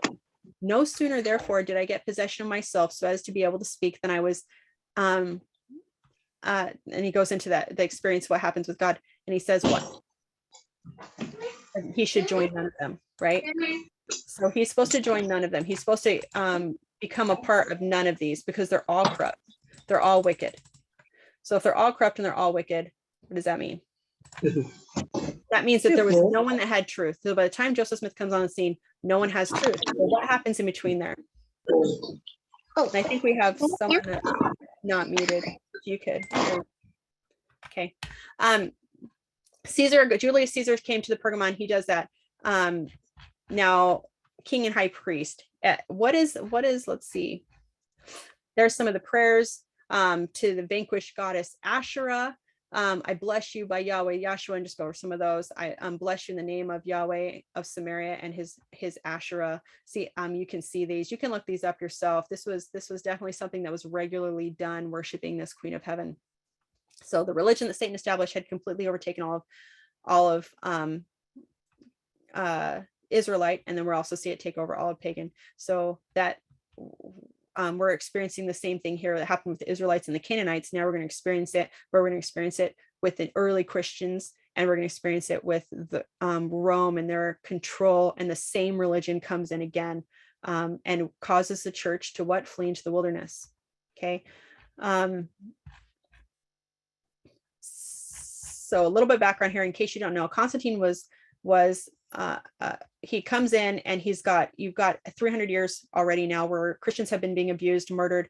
It's horrific, the things that have been happening to Christians. He wants to unite all of this. So he's a genius, this guy. He comes in and he's like, okay, what they normally do when they went into these areas, they'd have a pagan god. If they took over the area, it was believed the Babylonian kings or rulers had to be, they were deities. So they had to be given the power from a god. So to get the people to submit to them, they would go in and claim that God gave them the right to win, and then they would be supposedly anointed in the temples of wherever it was, temple of Saturn, Venus, whatever, wherever place they were, and whatever god. And so Constantine was a complete genius. This guy, a worshiper of Sol Invictus, practiced Saturnalia, all those things. He is like, how do I get these Christians? There's so many Christians. The more persecution there was, the more Christians there were. How do I not only get them under me to listen to me, because they wouldn't. They saw him as a pagan. They saw him as a murderer, because he was a terrible person.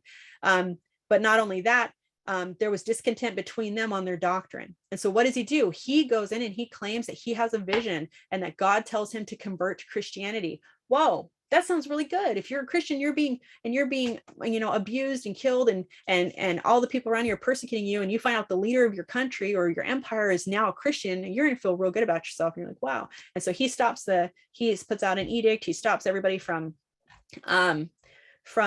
persecuting Christians, and he claims he's a Christian, and then he starts going to all these holy places and supposedly saying, this is a Christian place now, this is a Christian place now. Even his mother says she has this desire to find all these special places. And so it's interesting, he by doing this, he's able to put control over the people. So he takes his own pagan bishops and pagan leaders, and he gives them money to convert to Christianity, and then he places them overhead of these Christian churches. Okay. And a lot of the Christian churches that had leaders already submit, because they see, well, we're going to get money, we're going to stop being persecuted, and man, life is going to get real good right now. Okay. You've got people that have been being murdered and killed for 300 years. So that life is looking really good.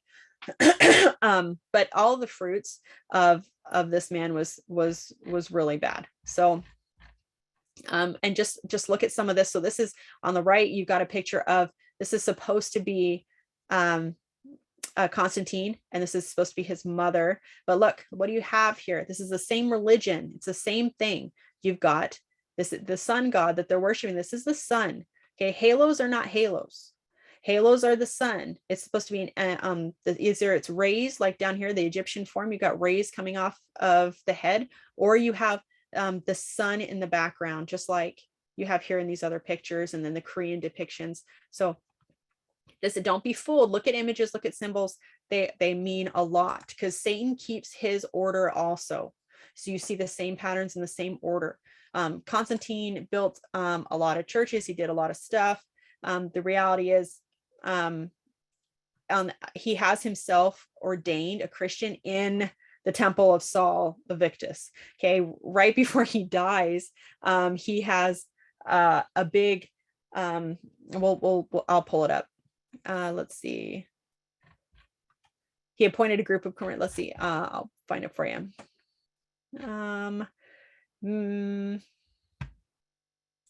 So he openly, I'll just say this, he openly worshiped the sun and pagan symbols, Sol Invictus or Myrtha. Myrtha is really important, because Myrtha's birthday is December 25th. Well, actually, Semiramis, Tammuz, Nimrod, all their birthdays were December 25th. But specifically, Myrtha, who is also connected with Sol Invictus or the sun god, was who he mainly worshipped, and he was December 25th, and that was right after the winter solstice. So here's the first temple that he put in, and then this is going to talk a little bit about, we're going to talk a little bit about this structure that he built here. His official conversion happened in 312. He gets everybody to coordinate underneath him, and he allows for pagan practices to incorporate. He makes it look like, hey, I'm going to just take these practices of pagans, and we can't get the pagans to convert to Christianity. So what if we just take their days and their experiences, and we just, we don't know when Jesus' birthday is. Let's just do it on these days. Let's just do it on these let's just help them, because they're too weak to let go of their traditions. So let's just help them. Well, what are we doing? We're drinking in with the traditions, right? And so that's what he did. But the reality is, he was trying to get the Christians. He wasn't trying to get the pagans. He already had all the pagans. Okay. All the pagans were already worshiping under him. He didn't need to get them. This is a genius political leader. Okay. He was trying to get the Christians who would not bow to him. He was not their ultimate. He was the great high priest of Baal, but he was not the great high priest of the Christians. Well, guess what? He makes himself that when he converts to Christianity. He places bishops over all of them, and he becomes the first pope. So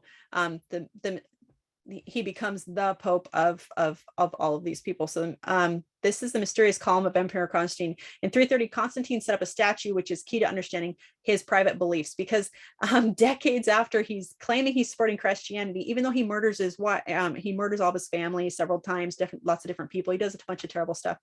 He appears as a statue on top of this pillar as the sun god. So Apollo. Okay, this is what it looked like. It looked like this, and look at the rays of the sun coming off. Sola Victus. We're not supposed to worship the sun. God's really clear on that. So just in case people are like, oh, well, maybe it's a semblance to the Son of God. No, it's not. Okay, this is Satan. Any other way is Satan's way. The statue here, and then, so this statue, even the Byzantine Empire later thought this looked too pagan, and so they actually put a cross on it to make it not look so bad, because even people later were like, wait a minute. But he has a crown, the sun crown, the same that from Alexander the Great. So symbols are really important. Here's the money that he put out at the time. What does that look like? What is this? This is Martha. This is the sun god, Sola Victus. Looks like Statue of Liberty, doesn't it? I'm telling you, once you start going down this rabbit hole, you start seeing that Satan is everywhere, his religion is everywhere, and we are all a bunch of fools. That's just how I felt anyway, as I was studying. So Constantine dresses in Sola Victus's attire completely, in the semblances that he has made of him. Let's see. So now let's go into some of the things that Constantine does. So Christians, we're suffering all this. Now we've got Constantine, who's the first pope, and he's the Roman Empire. He's the first king and high priest. Think about that. We use that term king and high priest. Who was the first king and high priest? That's what he makes himself by taking on from Pergamon, Baal's priesthood, having them bestow the priesthood upon him. And now he's the king of all the Christians and all the pagans. They're all united under one world religion. Last time we saw one world religion was with Nimrod. Okay. And then of course we're seeing that rear its ugly head again. So then we have the Council of Nicety that comes from this. A lot of people know about the Council of Nicety, but you only know what we've been told. So it's really good for everyone to do some more research into this stuff. I can't go into all of it because we're running out of time. But the Council of Nicaea did for the new Christian worship what the Deuteronomists did for the Mosaic Law. There's nothing new under the sun, you guys. It's a chiasmic structure. What happened with the Israelites is happening with the Gentiles. The Canaanites, the same religion, it destroyed the early church. Same thing. The Deuteronomists went out. They gutted the true doctrine of Christ. What did the Council of Nicaea do? What did the things that Constantine put in, and all the popes after him who took over all power of Christianity? What did they do? It's really good to look into that. Look into it from several sources. Just like anything else, you try to Google something about COVID, you're going to have to look a little bit because you're going to find a lot of one-sided stuff. So not just implementing great falsehoods and taking away precious truths, but the council set out to control the worship and change sacred dates and commandments of God. So like I said, study this on your own because we can't go into all of it. But the Council of Nicaea definitely did the same thing that the Deuteronomists did for the Mosaic Law or the true doctrine of Christ. So just implementing great falsehoods and taking away precious truths, the council set out to control the worship. They set out to control the worship. What does Satan want us to do? He wants us to worship his way. So we're physically doing things to worship him, which submits our spirit. Okay. The traditions control us. It's only when we come out of the world. So all the changes that came and all the things that were implemented, made law and changed or removed, all came from the great high priest of Baal, the satanic religion that hails from Ham, Cain, and Nimrod. Just really let that sink in. All the changes that came from Constantine, all the changes that came from the Roman Catholic Church that forced Christians to submit, all came from the great high priest and king Baal, the satanic religion that hails from Ham, Cain, and Nimrod. Satan has again endeavored to usurp the throne of Christ, and he succeeds again and again for those who do not have a humble heart and are willing to offer up his kingdom on high, their traditions. He wins the hearts of the people that aren't seeking Christ. Either you're Christ or you're Satan's. That's it. There's no other road. There's two choices. There's two roads. There's two families. There's no other way. We submit to God and we do it his way, or everything else leads to Satan. So I'm going to go through some of the rest of these. I have to skip a whole bunch of stuff. If anybody wants this, I've got about 140 pages worth, and that's not even going into all the references. So if anybody wants this, I'm more than happy to give it to you. You can study it on your own. The head of the Roman church took on such titles as sovereign, pontiff, and bishop, and high priest. And this is what he says. This is what it says. Okay. We hold upon earth the place of God Almighty. During one of the church's councils, it was proclaimed, quote, the head of the Roman church is Christ in office, Christ in jurisdiction and power. We bow down before thy voice as before the voice of Christ, the God of truth. In clinging to thee, we cling to Christ. Okay. So that is what they say. That is what they believe. That is the Antichrist sitting there on that on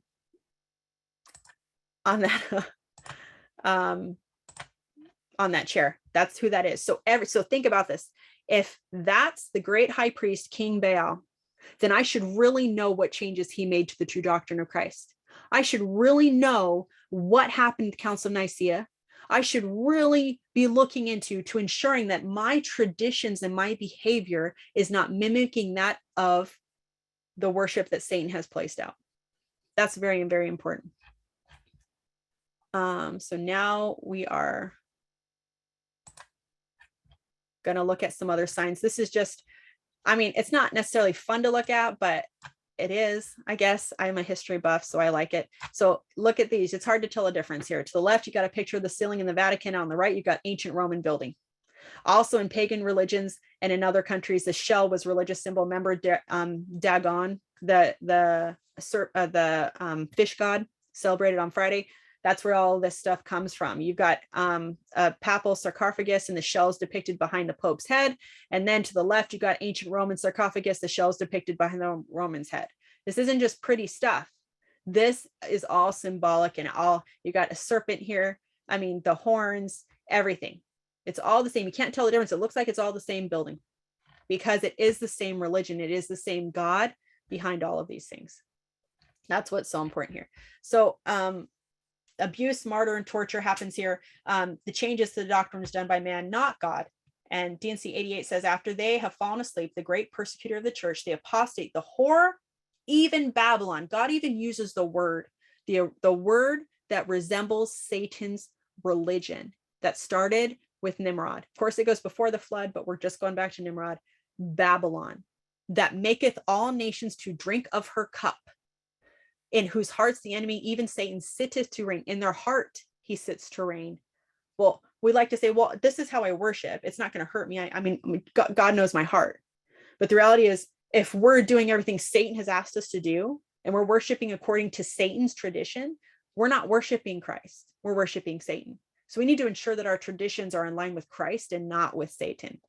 Because it doesn't matter what our hearts are. What the Israelites, how could the Israelites have said, well, I know we're worshiping this golden calf, but I'm really in my head thinking, thank you, oh God, that brought us across the ocean, that saved us from the Egyptians. That's what I'm thinking. I'm just looking at the calf, or I'm just keep putting flowers on the calf. That's all I'm doing. I don't really think the calf's alive. Do you think that people really thought the calves were alive? They didn't.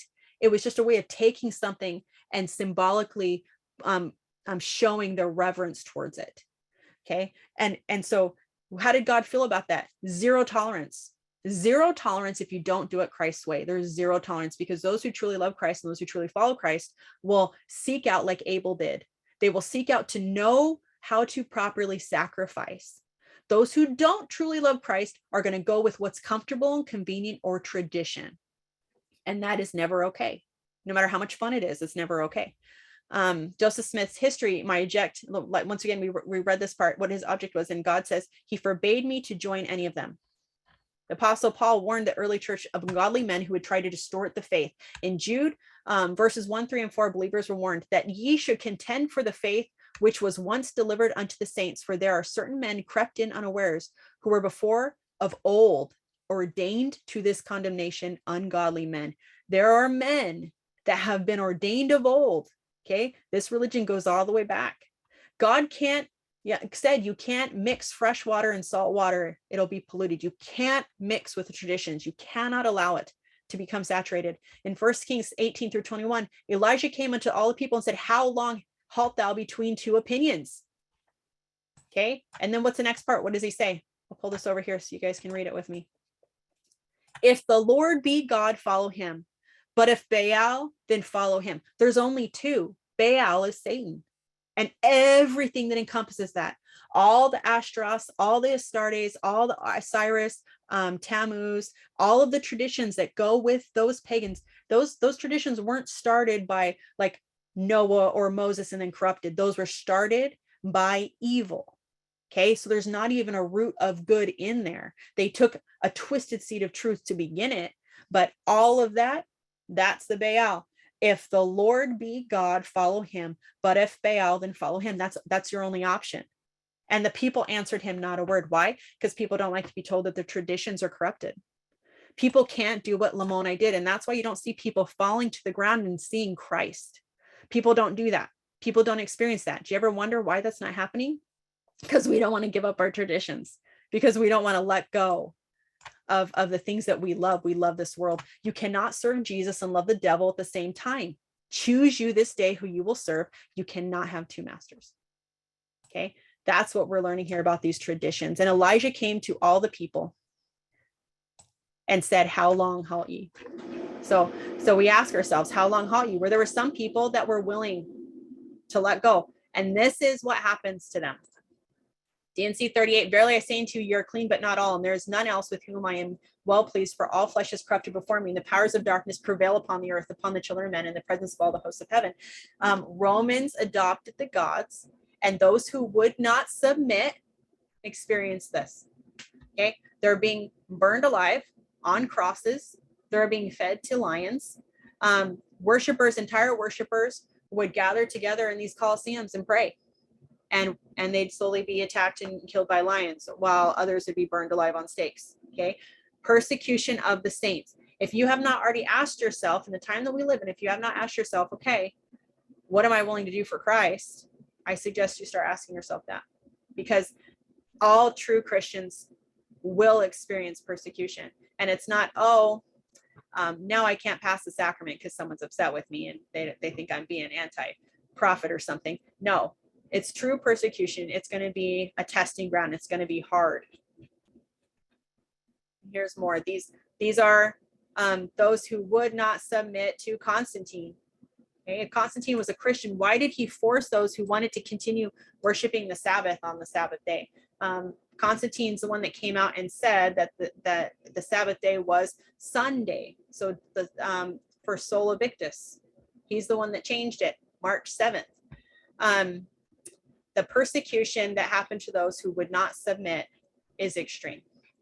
In 310, 325 and 326, he was behind the execution of some of the closest of his family. So we know that he wasn't a good guy. Sacred places that were dedicated were taken over by pagan places. So he got to keep his pagan places. He just renamed them to Christian places, right? When Nephi speaks about the churches, so he talks about the church of or the great harlot, great abomination, the great whore, the Babylon the Great, the harlot, the church of the devil. He talks about all those things. Studying that is really important because they're actually different groups. It's not all the same thing. He's talking specifically about one church, and then he's talking about Baal and all of his religion and Christ and all of his religion. You see the same two. So you've got a specific church that takes away the truth, that changes the doctrine, that guts everything, just like what happened before Christ lived on the earth. And then he's talking about it as a whole. So if God be Lord, worship him. If Baal, then worship him. Okay. That's what Nephi's talking about. That's in Nephi 22:13, DNC 116. I mean, you've got this great harlot. Revelation 17 talks about the same thing that Nephi's talking about. And I won't read all of those. I have those if someone wants them though. And then you've got tons of quotes by early church members, more quotes than you can imagine, where it was the apostate Catholics that first originated. I'm trying to get Catholic hating here. But the fact is that that's who usurped the power. That's who comes in. Originated the idea of them from the fetal delusion that handed down from the generation to generation, and all the children that she has brought forth that have left her communion have more or less imbibed the same great features of the apostasy. We might the John Revelator speak by the spirit of prophecy and call her the mother of harlots and abomination of the earth. And that's Orson Pratt. There's lots more here. I won't get into all of them, but we have clear understanding, the formation of the great and abominable church, most abominable of all other churches, and 1 Nephi 13, 1 Nephi 13:28, great and abominable, causes pain, all the terrible things that it does to the saints. We'll go down through all of these. I'm not gonna read any more of those, but you can go to 1 Nephi 13 all the way to 1 Nephi 22, and you can read this and see what has happened in history. We know what's happened. We know this pattern. 2 Nephi 6:12, and blessed are the Gentiles, for they whom the prophet has written. For behold, if it so be that they shall repent and fight not against Zion, and do not unite themselves to that great and abominable church, they shall be saved. For the Lord God will fulfill the covenants which he had made with the children. So why was Nephi giving us something? He knows we're not Catholic. We're not united to that church, right? We're Mormon. We're reading the Book of Mormon. Well, why is he telling us not to unite with it? How do you unite with something? What do you do? Well, what did the Nephites do when they left and they wanted to join the Lamanites? They drunk in with the traditions.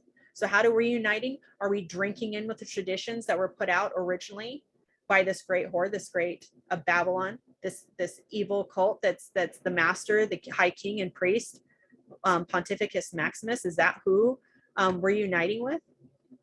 Wherefore he that fighteth against Zion, both Jew and Gentile, both bond and free, both male and female shall perish, for they are they who are the whore of all the earth. They are they who are not for me or against me.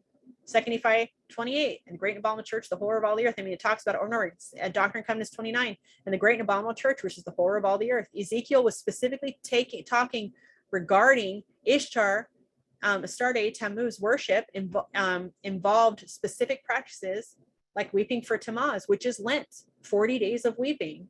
I'm fasting from something, and then they'd practice Easter. And another angel came and sounded a trump, and the great church, the mother of abominations, that's in D&C 8894, causes all to drink the wine, and they shed the blood of the saints. So here's some of the martyrs. You've got the Roman Catholic Church killed so many. I mean, Tyndale, he wanted to translate the Bible. He wanted to give the Bible to everyone.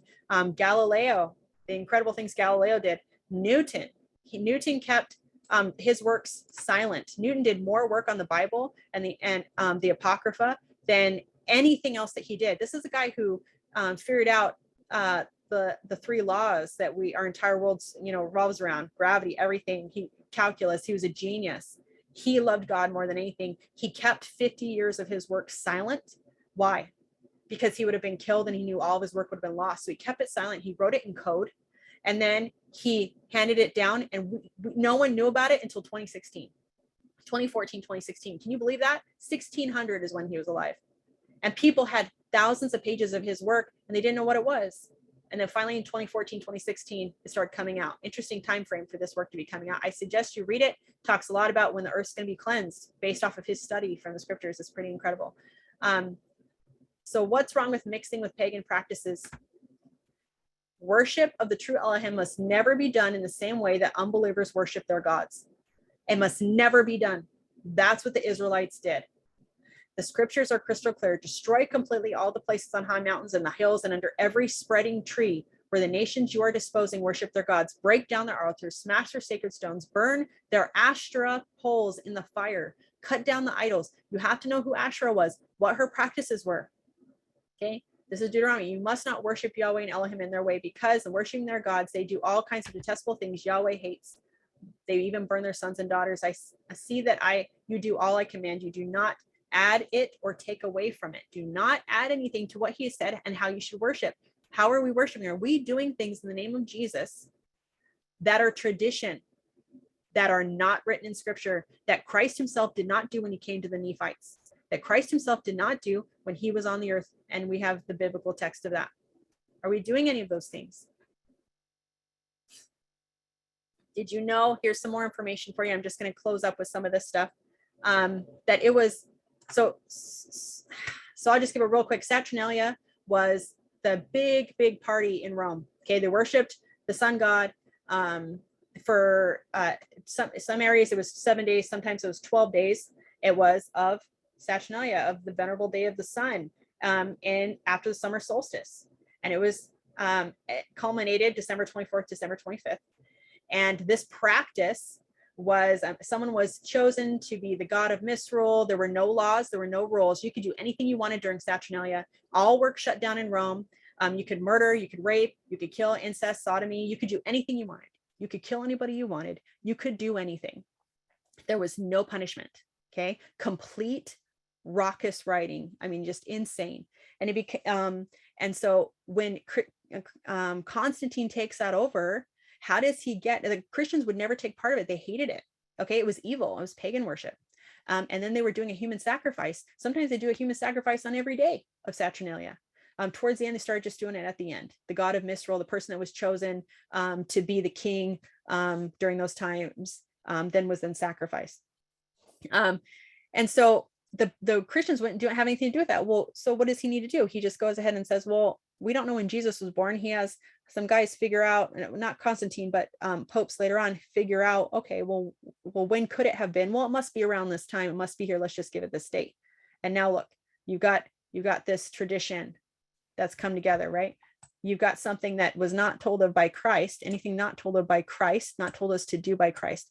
And this is another thing. Satan calls himself the god of the morning, or the son of the morning. He is the son of the morning. He's the morning and evening star, right? And Satan says that. He wants to be worshipped at a certain time of the week, certain time of the year, and it's all opposite Christ. We know Christ wasn't born at that time.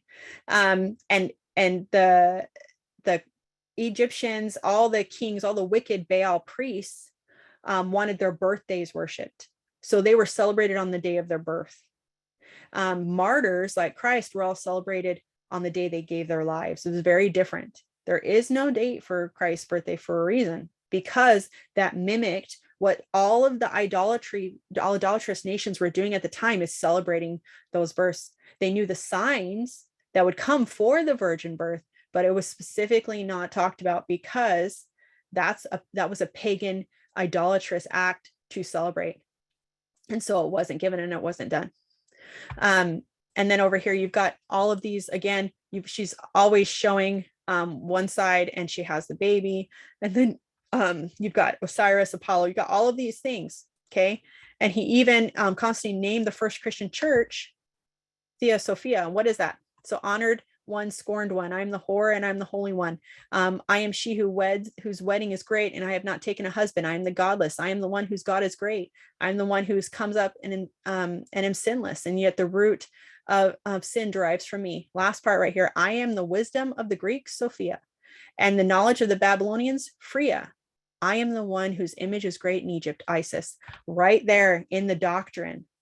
Right there, it tells you that all of these are one. This isn't a Christian putting this together. This is Theosophia speaking in the Nagi Hammadi text. Okay, why would he name that? Because he was joining everything under the satanic cult. He was joining everything under Baal, God's way, Baal's way. And then I'm not going to go into Ashtaroth because I need to close up here. But the pilgrims, you've got the Puritans who come out, and the Puritans know that this is wrong. And so when they get a little bit of control in Europe, they outlaw Christmas. They outlaw several things, not only because of the evil things that were happening during those time frames. And they said there's no way God himself would want us claiming this as a celebration for him, but they were being horribly persecuted because they wouldn't submit. They wouldn't do and bow down and practice these traditions. And that's where you get these people wanting to get away from Europe. You get the pilgrims and the Puritans coming and worshiping. And we know in the Book of Mormon that the Spirit of God moved on them to get them away from the evil, to get them free so that he could restore again his true doctrine, because the people had erred so much because of what happened in the original church. Did you guys know that Easter didn't even start getting practiced in the United States until 1870? Joseph Smith didn't even practice Easter. You can't find it anywhere. in our history because it wasn't practiced, because Easter was not practiced. Passover was practiced. Easter was not practiced. And Passover's practice was sacrament, because that was the fulfillment of Passover. Research that yourself. I encourage you to research that yourself. The roots of all these things. If something is evil, it cannot bring forth good fruit. So if these things are true about what happened to the early Christians, if these things are true about Constantine, about the Roman Empire, why are we taking their traditions? Why are we acting as the Lamanites and taking these things? We have to be willing to offer them up. We know what's happened. We know what happens to the Israelites. Chiasmic structure here. We know what happens. Okay. Same thing for the Christmas. You couldn't even practice Christmas in the United States for almost, I think it was 80 or 100 years. You couldn't practice it. It was illegal because it was a pagan worship. There was a school system that was trying to worship or practice Christmas, and a bunch of people said, you can't practice it. And so they sued, and they won, not because it was Christian, but because it was able to be proven that it was pagan. Because Japan practiced Christmas, all these other places practice Christmas, because it's not originally a Christian practice. Okay. And so King Lamone's traditions. So how do we become like King Lamone? How do we really love Christ? Are we really willing to walk away? Do we love Christ so much that we will give up everything? Well, most people's everything are these traditions. This is our lives. These are our, these habits and Easter and Christmas. These are all things that were set out by men, and is not how God told us to worship. So how do we get out from underneath the pattern that we see, that we know is coming with the Gentiles, that we know is happening in 3 Nephi 16? How do we get out from under that? The traditions. Okay. So there's so much more that can be said. There's so much more that can be explained, but I think the most important thing here is realizing that Christ gave his doctrine through his prophets. Christ loves us, and he is not a God of confusion. And he tells us to know men by their fruits. He tells us to pray and to seek to come to him. So don't listen to me or anybody else, but start asking, why am I doing this? Why do I do this particular tradition? Why do I do this particular thing? Is this what God wants me to do? And then you have to search, ponder, and pray. We don't just ask just to get an answer. That's asking amiss. Okay. That's asking without a true purpose. You gave no thought save it was to ask me. He wants us to truly ask after pondering and praying like Joseph Smith did. And then with a broken heart, willing, hey, if this is true, if this is something to do, I will give it. I will give you everything because I love you. I will give you all that I have. Nothing on this earth holds anything over you. You have my heart.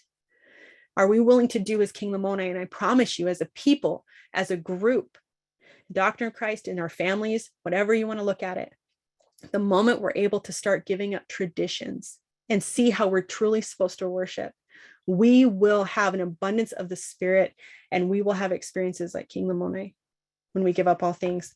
I want to bear my testimony. This is true, that I love my Savior, and I'm so thankful that he has given us the scriptures so that we can seek them and we can search and we can receive these answers. And so I'll go ahead and close that, and I will open it up. If anybody has any questions or comments, please go ahead and just raise your hand or unmute yourself.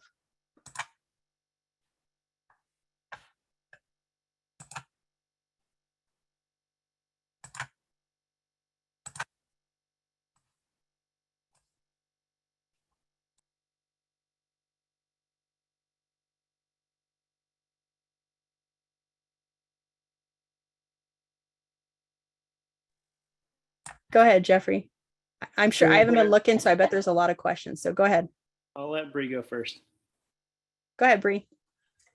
Malia, this was an awesome presentation. Thank you for your hard work and providing pictures, because I'm very visual. And this has just been amazing. I can't wait to share all this with my family. A few years ago, actually back in 2014, the Lord started opening my eyes to the scriptures. Things like, and I can't remember where it is tonight, but how they took a tree and decorated it with gold and silver. Okay. And all the scriptures that you had mentioned, he had taught me as well. And we were first awakened to Halloween. And that was hard for my children to give up, because they were going to go to everybody and get all this awesome candy. And I thought it was awesome too, because then I didn't have to buy as much for the year, you know. But when I started learning that there were chants and curses over the candy, over the costumes, over the decorations, everything. And then he started teaching me about Christmas. And it disturbed me at the church, you know, with Halloween, everything was so gruesome. And I kept on saying, Lord, how is your spirit here during this time? Even though it's fun to get the candy, but the trunk or treat that's teaching going to a stranger's car and getting candy. And I'm telling them, don't take candy from a stranger. And, you know, it was just like this night and day conflict going on with me. And then about Christmas, well, why does our church have to have the largest tree presented at the Christmas program? And when he started unfolding all of this, it was like, okay, you're giving me knowledge. Now I'm responsible for this knowledge. What am I going to do with it? And we always looked at Christmas as a time to help neighbors, help the shut-ins. We put in a program as a family. We worked, you know, tirelessly for making treats and secretly would, you know, deliver them. I felt like I had raised my children to focus on Christ. But just as you said, if we are taking part in these celebrations, then we are honoring not Christ, really. We are living, performing, participating, and teaching, passing this on to our children in giving glory and honor to Satan, even if we're not aware of it. The originator, you know, the one that came up with this idea is Satan, not Christ. And so we had, as a family, came together and we prayed about it, and we decided it's either all or nothing here. And we were sad. It was like, okay, we're not going to do the program. Okay, we're not going to do up on the housetop reindeer. We're not going to do Santa pictures. You know, we're not going to run to the store and see what great sales. You know, there was no more competition. There was no more going in debt and paying later for the gifts, because that's the only time you can buy these gifts. And, you know, the best sales. And so it was like, okay, Heavenly Father, thank you for opening my eyes and helping us to let go of these things that are not of thee. And then the idol worshiping, you know, we put an angel Moroni on the tree. Okay, well, where's Angel Moroni going to go? Oh, wait a minute. We're not to have any graven images? What exactly do you mean by a graven image, Lord?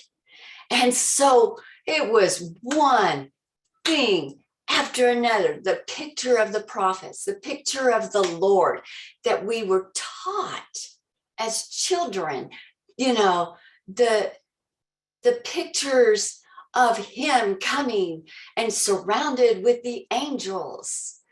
And my walls became bare. You know, it's like, okay, I'm going to take that down. I'm going to take this down. And I became aware as I made these, not sacrifices, but steps of faith in walking more in the Lord's gospel, in simplicity. It, one, made a lot of enemies. It divided our neighbors. It divided our church members. I lost all my friends. My mother couldn't understand. My brothers and sisters couldn't understand. And we're still, as a family, just alone during this time. And it's all good. Yeah, it puts a whole nother level to being a peculiar people. And so That's right. Very few. If you look at how many people are practicing, you know, even just Christmas, I mean, the whole world does it. That doesn't, Christianity, the true followers of Christ don't fill the whole world. We're taught that in the Book of Mormon. Very, very few. So thank you, Bree. Is there anyone else that? I wanted to end with. Sorry, this. Go ahead. I wanted to end with this, that we are being blessed at this time to have many come forth in other religions and provide more information to teach this, because what Satan is going to do in the near future is try to combine the pagan and the Christianity in a huge way. And like you said, our life is on the line. But when we got baptized, we entered into his death.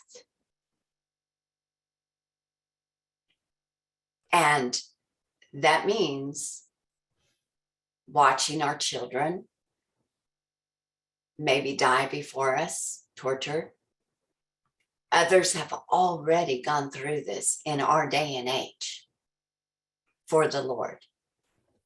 And he says it's all or nothing. I just want to say that there has been more peace, even though there's less fun and activity on certain days. We still do the secret giving, the gifts as a family.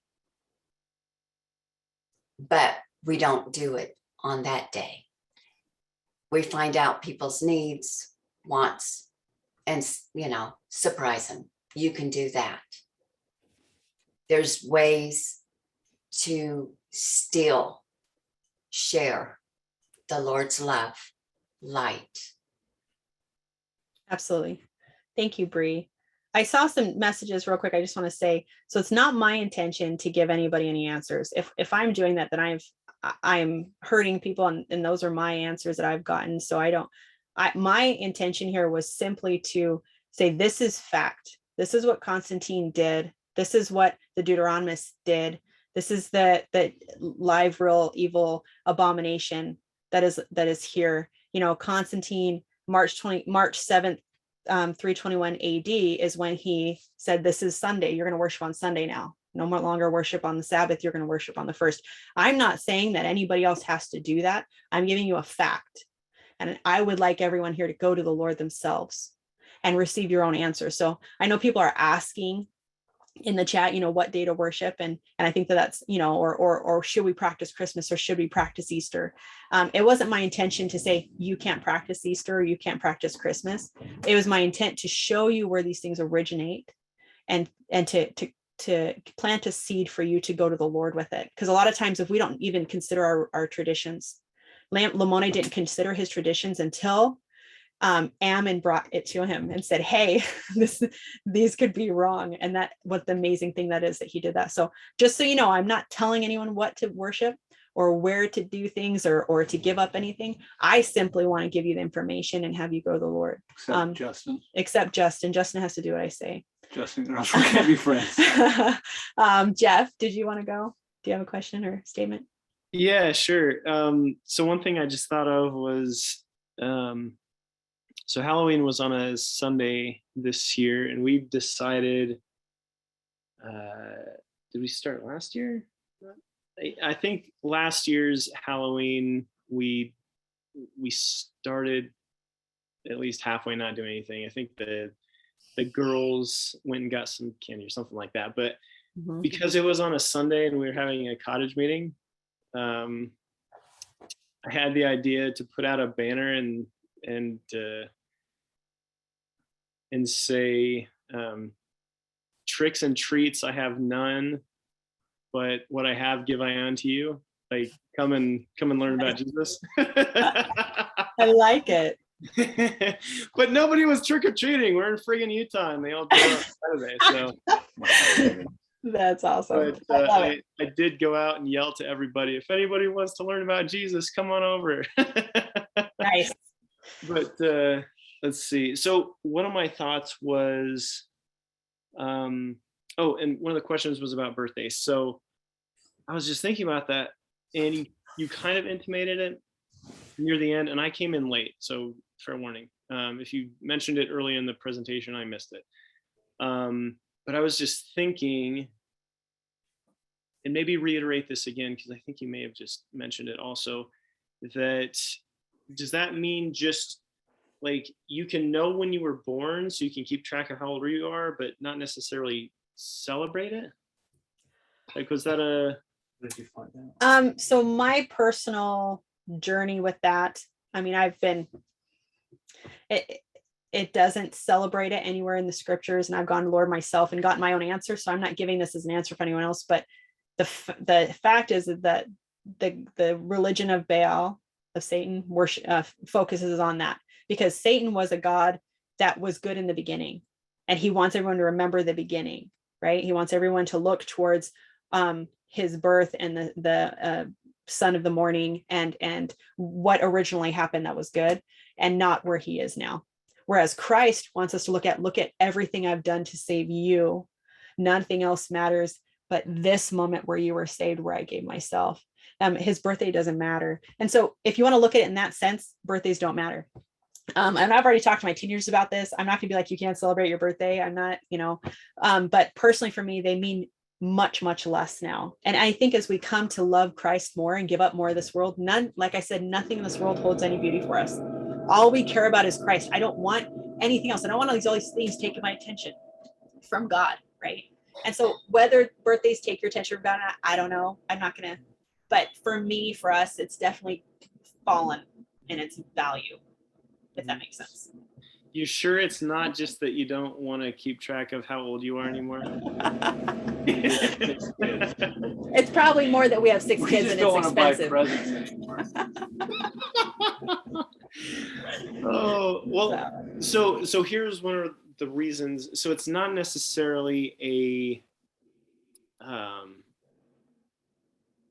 birthday celebration, but just in the end of Mosiah, it mentioned, Alma was 80 and 2 years old, and Mosiah was 60 and 3 years old. So like they kept track, but I mean, I could even see that as being different than necessarily celebrating it. Yeah, I definitely think that you need to keep track of how old you are. There's probably a lot of good reasons for that. But it's a tradition. I think it's definitely just a tradition. You don't see any resemblance of any birthday anywhere in the scripture, right? No one's celebrating the day they were born or anything, nothing. And even Christ, it wasn't celebrated. I mean, the gifts that were given, he was like 3, it wasn't, and it wasn't for a birthday. It was, anyway, I won't get into all that, but yeah, It wasn't the way we see it. Sure. Yeah.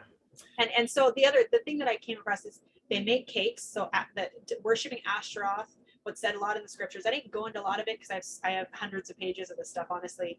But they make cakes, and it talks about making cakes and lighting the incense. And what do you do on a birthday cake? Where do you think lighting a candle comes from? Okay, it's lighting the incense and making the cake. It's actually a pagan practice. And so, am I gonna totally, take that away? I'm probably not gonna make cakes anymore, honestly. That's my only decision, though. So I don't want anyone else to think I'm telling anybody else what to do. This is a personal journey. But Sure. yes, it is a pagan practice. So Yeah, Steve and Tamara said this, that Ian Pie, Ian. So that Herod, so a Jehovah's Witness told me once, because I asked him, I'm like, why don't you guys celebrate birthdays? And she's like, because the only birthday mentioned in the Bible is about Herod's birthday, and that he received John the Baptist's head on a platter. Yep. And so they're like, so yeah, we don't, that's an because indicator that was to us that's, so that he it's got wrong. that because that was part of the pagan celebration. He was supposed to be given an offering on his day of birth. And so that's part of the pagan celebration. Instead of cake and incense, he was given the head. So that was directly correlated to Baal. Yeah. Yeah. Which is sad. So, but yeah, I mean, I'm glad that you said also, like, look, this is a bunch of information, take it to the Lord. Absolutely. Yeah, I mean, we should always be saying that. I probably need to say that more often, like when I'm teaching something. I mean, I try to, but just be more mindful about it. But I'm a very flawed person. I mean, we know, but we'll let it slide. But I mean, I do like how you go in the deep dive and get as much information as possible and just throw it out there, because if we don't have information, we have less with which to study, and we expect or we understand we understand God expects us to study it out. And so thanks for offering the things for us to study out, and so we can come to a conclusion and go to the Lord and say, all right, what do you want me to do? I'll do whatever you want. Seriously. And it makes sense. You said knowledge, like no man can get saved any faster than gain knowledge. If you don't know what you're doing is wrong. If you think you already have the priesthood, you're not going to seek the priesthood. If you think you already have Christ, you're not going to seek to build a relationship. If you think you're already part of the true church, you're not going to seek to have it. So I'm so grateful. My kids are like, oh my gosh, really? With some of this stuff. And I'm like, I'm so grateful. I have been in darkness for all this time. 3 years ago, I'd have been preaching, yes, bring the tree, and I'm like, oh my gosh, what am I doing? So, I mean, we're all growing. I want knowledge. So, yeah. Thanks. Excellent. Thank you. Mary, did you want to? Hi. Yes, I just wanted to say thanks so much for preparing for this, your diligence and your sharing and your energies and your time from your family. It's given us a lot to pray and ponder about, and it's actually, put all these things officially in our face. I hate that term, but it's true. And I really appreciate it. And I also wanted to thank Bree for her comments earlier too. Thanks a lot. Thank you, Mary. Mark, did you want to say anything? You're available. Hi. So in section 124, part of the restoration of the temple that would have happened if they were able to build the Nauvoo temple was the restoration of the times and seasons, or the Moedim of Yehovah. That was a celebration of Pesach, Passover, Shavuot, different holidays or holy days of Yehovah. Obviously, that didn't happen, but so like with Halloween, the Jews celebrate Purim in January or February, depending on the calendar and all of that. And they dress up, and it's a celebration of the commemoration of Naomi, I think. I can't remember. But like, there's different things you can do. Like my family, we celebrate Hanukkah, which is a celebration of the Maccabees coming and fighting against the Hellenization of the Jews, you know, 70 or 80 years before Christ. You know, there's things that you can do that aren't, you know, pagan practices. But then also, Jesus Christ celebrated his bar mitzvah on his 12th birthday, and the bar mitzvah was to become a child of the law or a child of God. So he celebrated that. That was a Jewish tradition. They made cakes in the temples for certain offerings. That's a Jewish tradition. So making a cake isn't always a bad thing. You know, so there's different things, but like this surface level teaching that you gave seems to be in depth, but there are people that spend their whole lives studying this stuff out. And there's so much to study. I mean, it's really just an introductory lesson that you gave, and it was a good one, but there's a lot more to all of this than we're talking about. In fact, it does have roots in truth. The Jews before the Babylonian captivity acknowledged of as being a Shra. So we had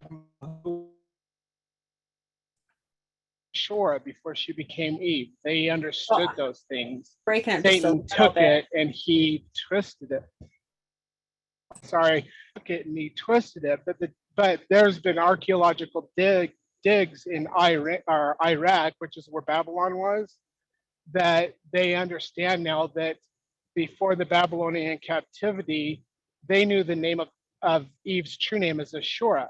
So like there was truth in some of this stuff, but at the same time, Satan takes and he like gets his claws into things, and he like gets his claws into things, and then he tears it apart.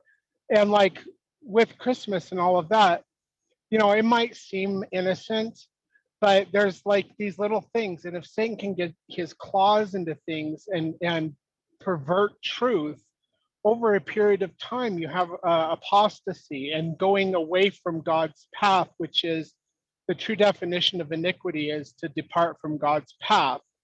And even that's even happened in the LDS church. Like before 1880, shortly after the death of Brigham Young, they knew that Jesus Christ and Jehovah were two separate individuals. And you can even see that in Ether chapter 3, where Mahanare Mori Ankamer sees Jesus Christ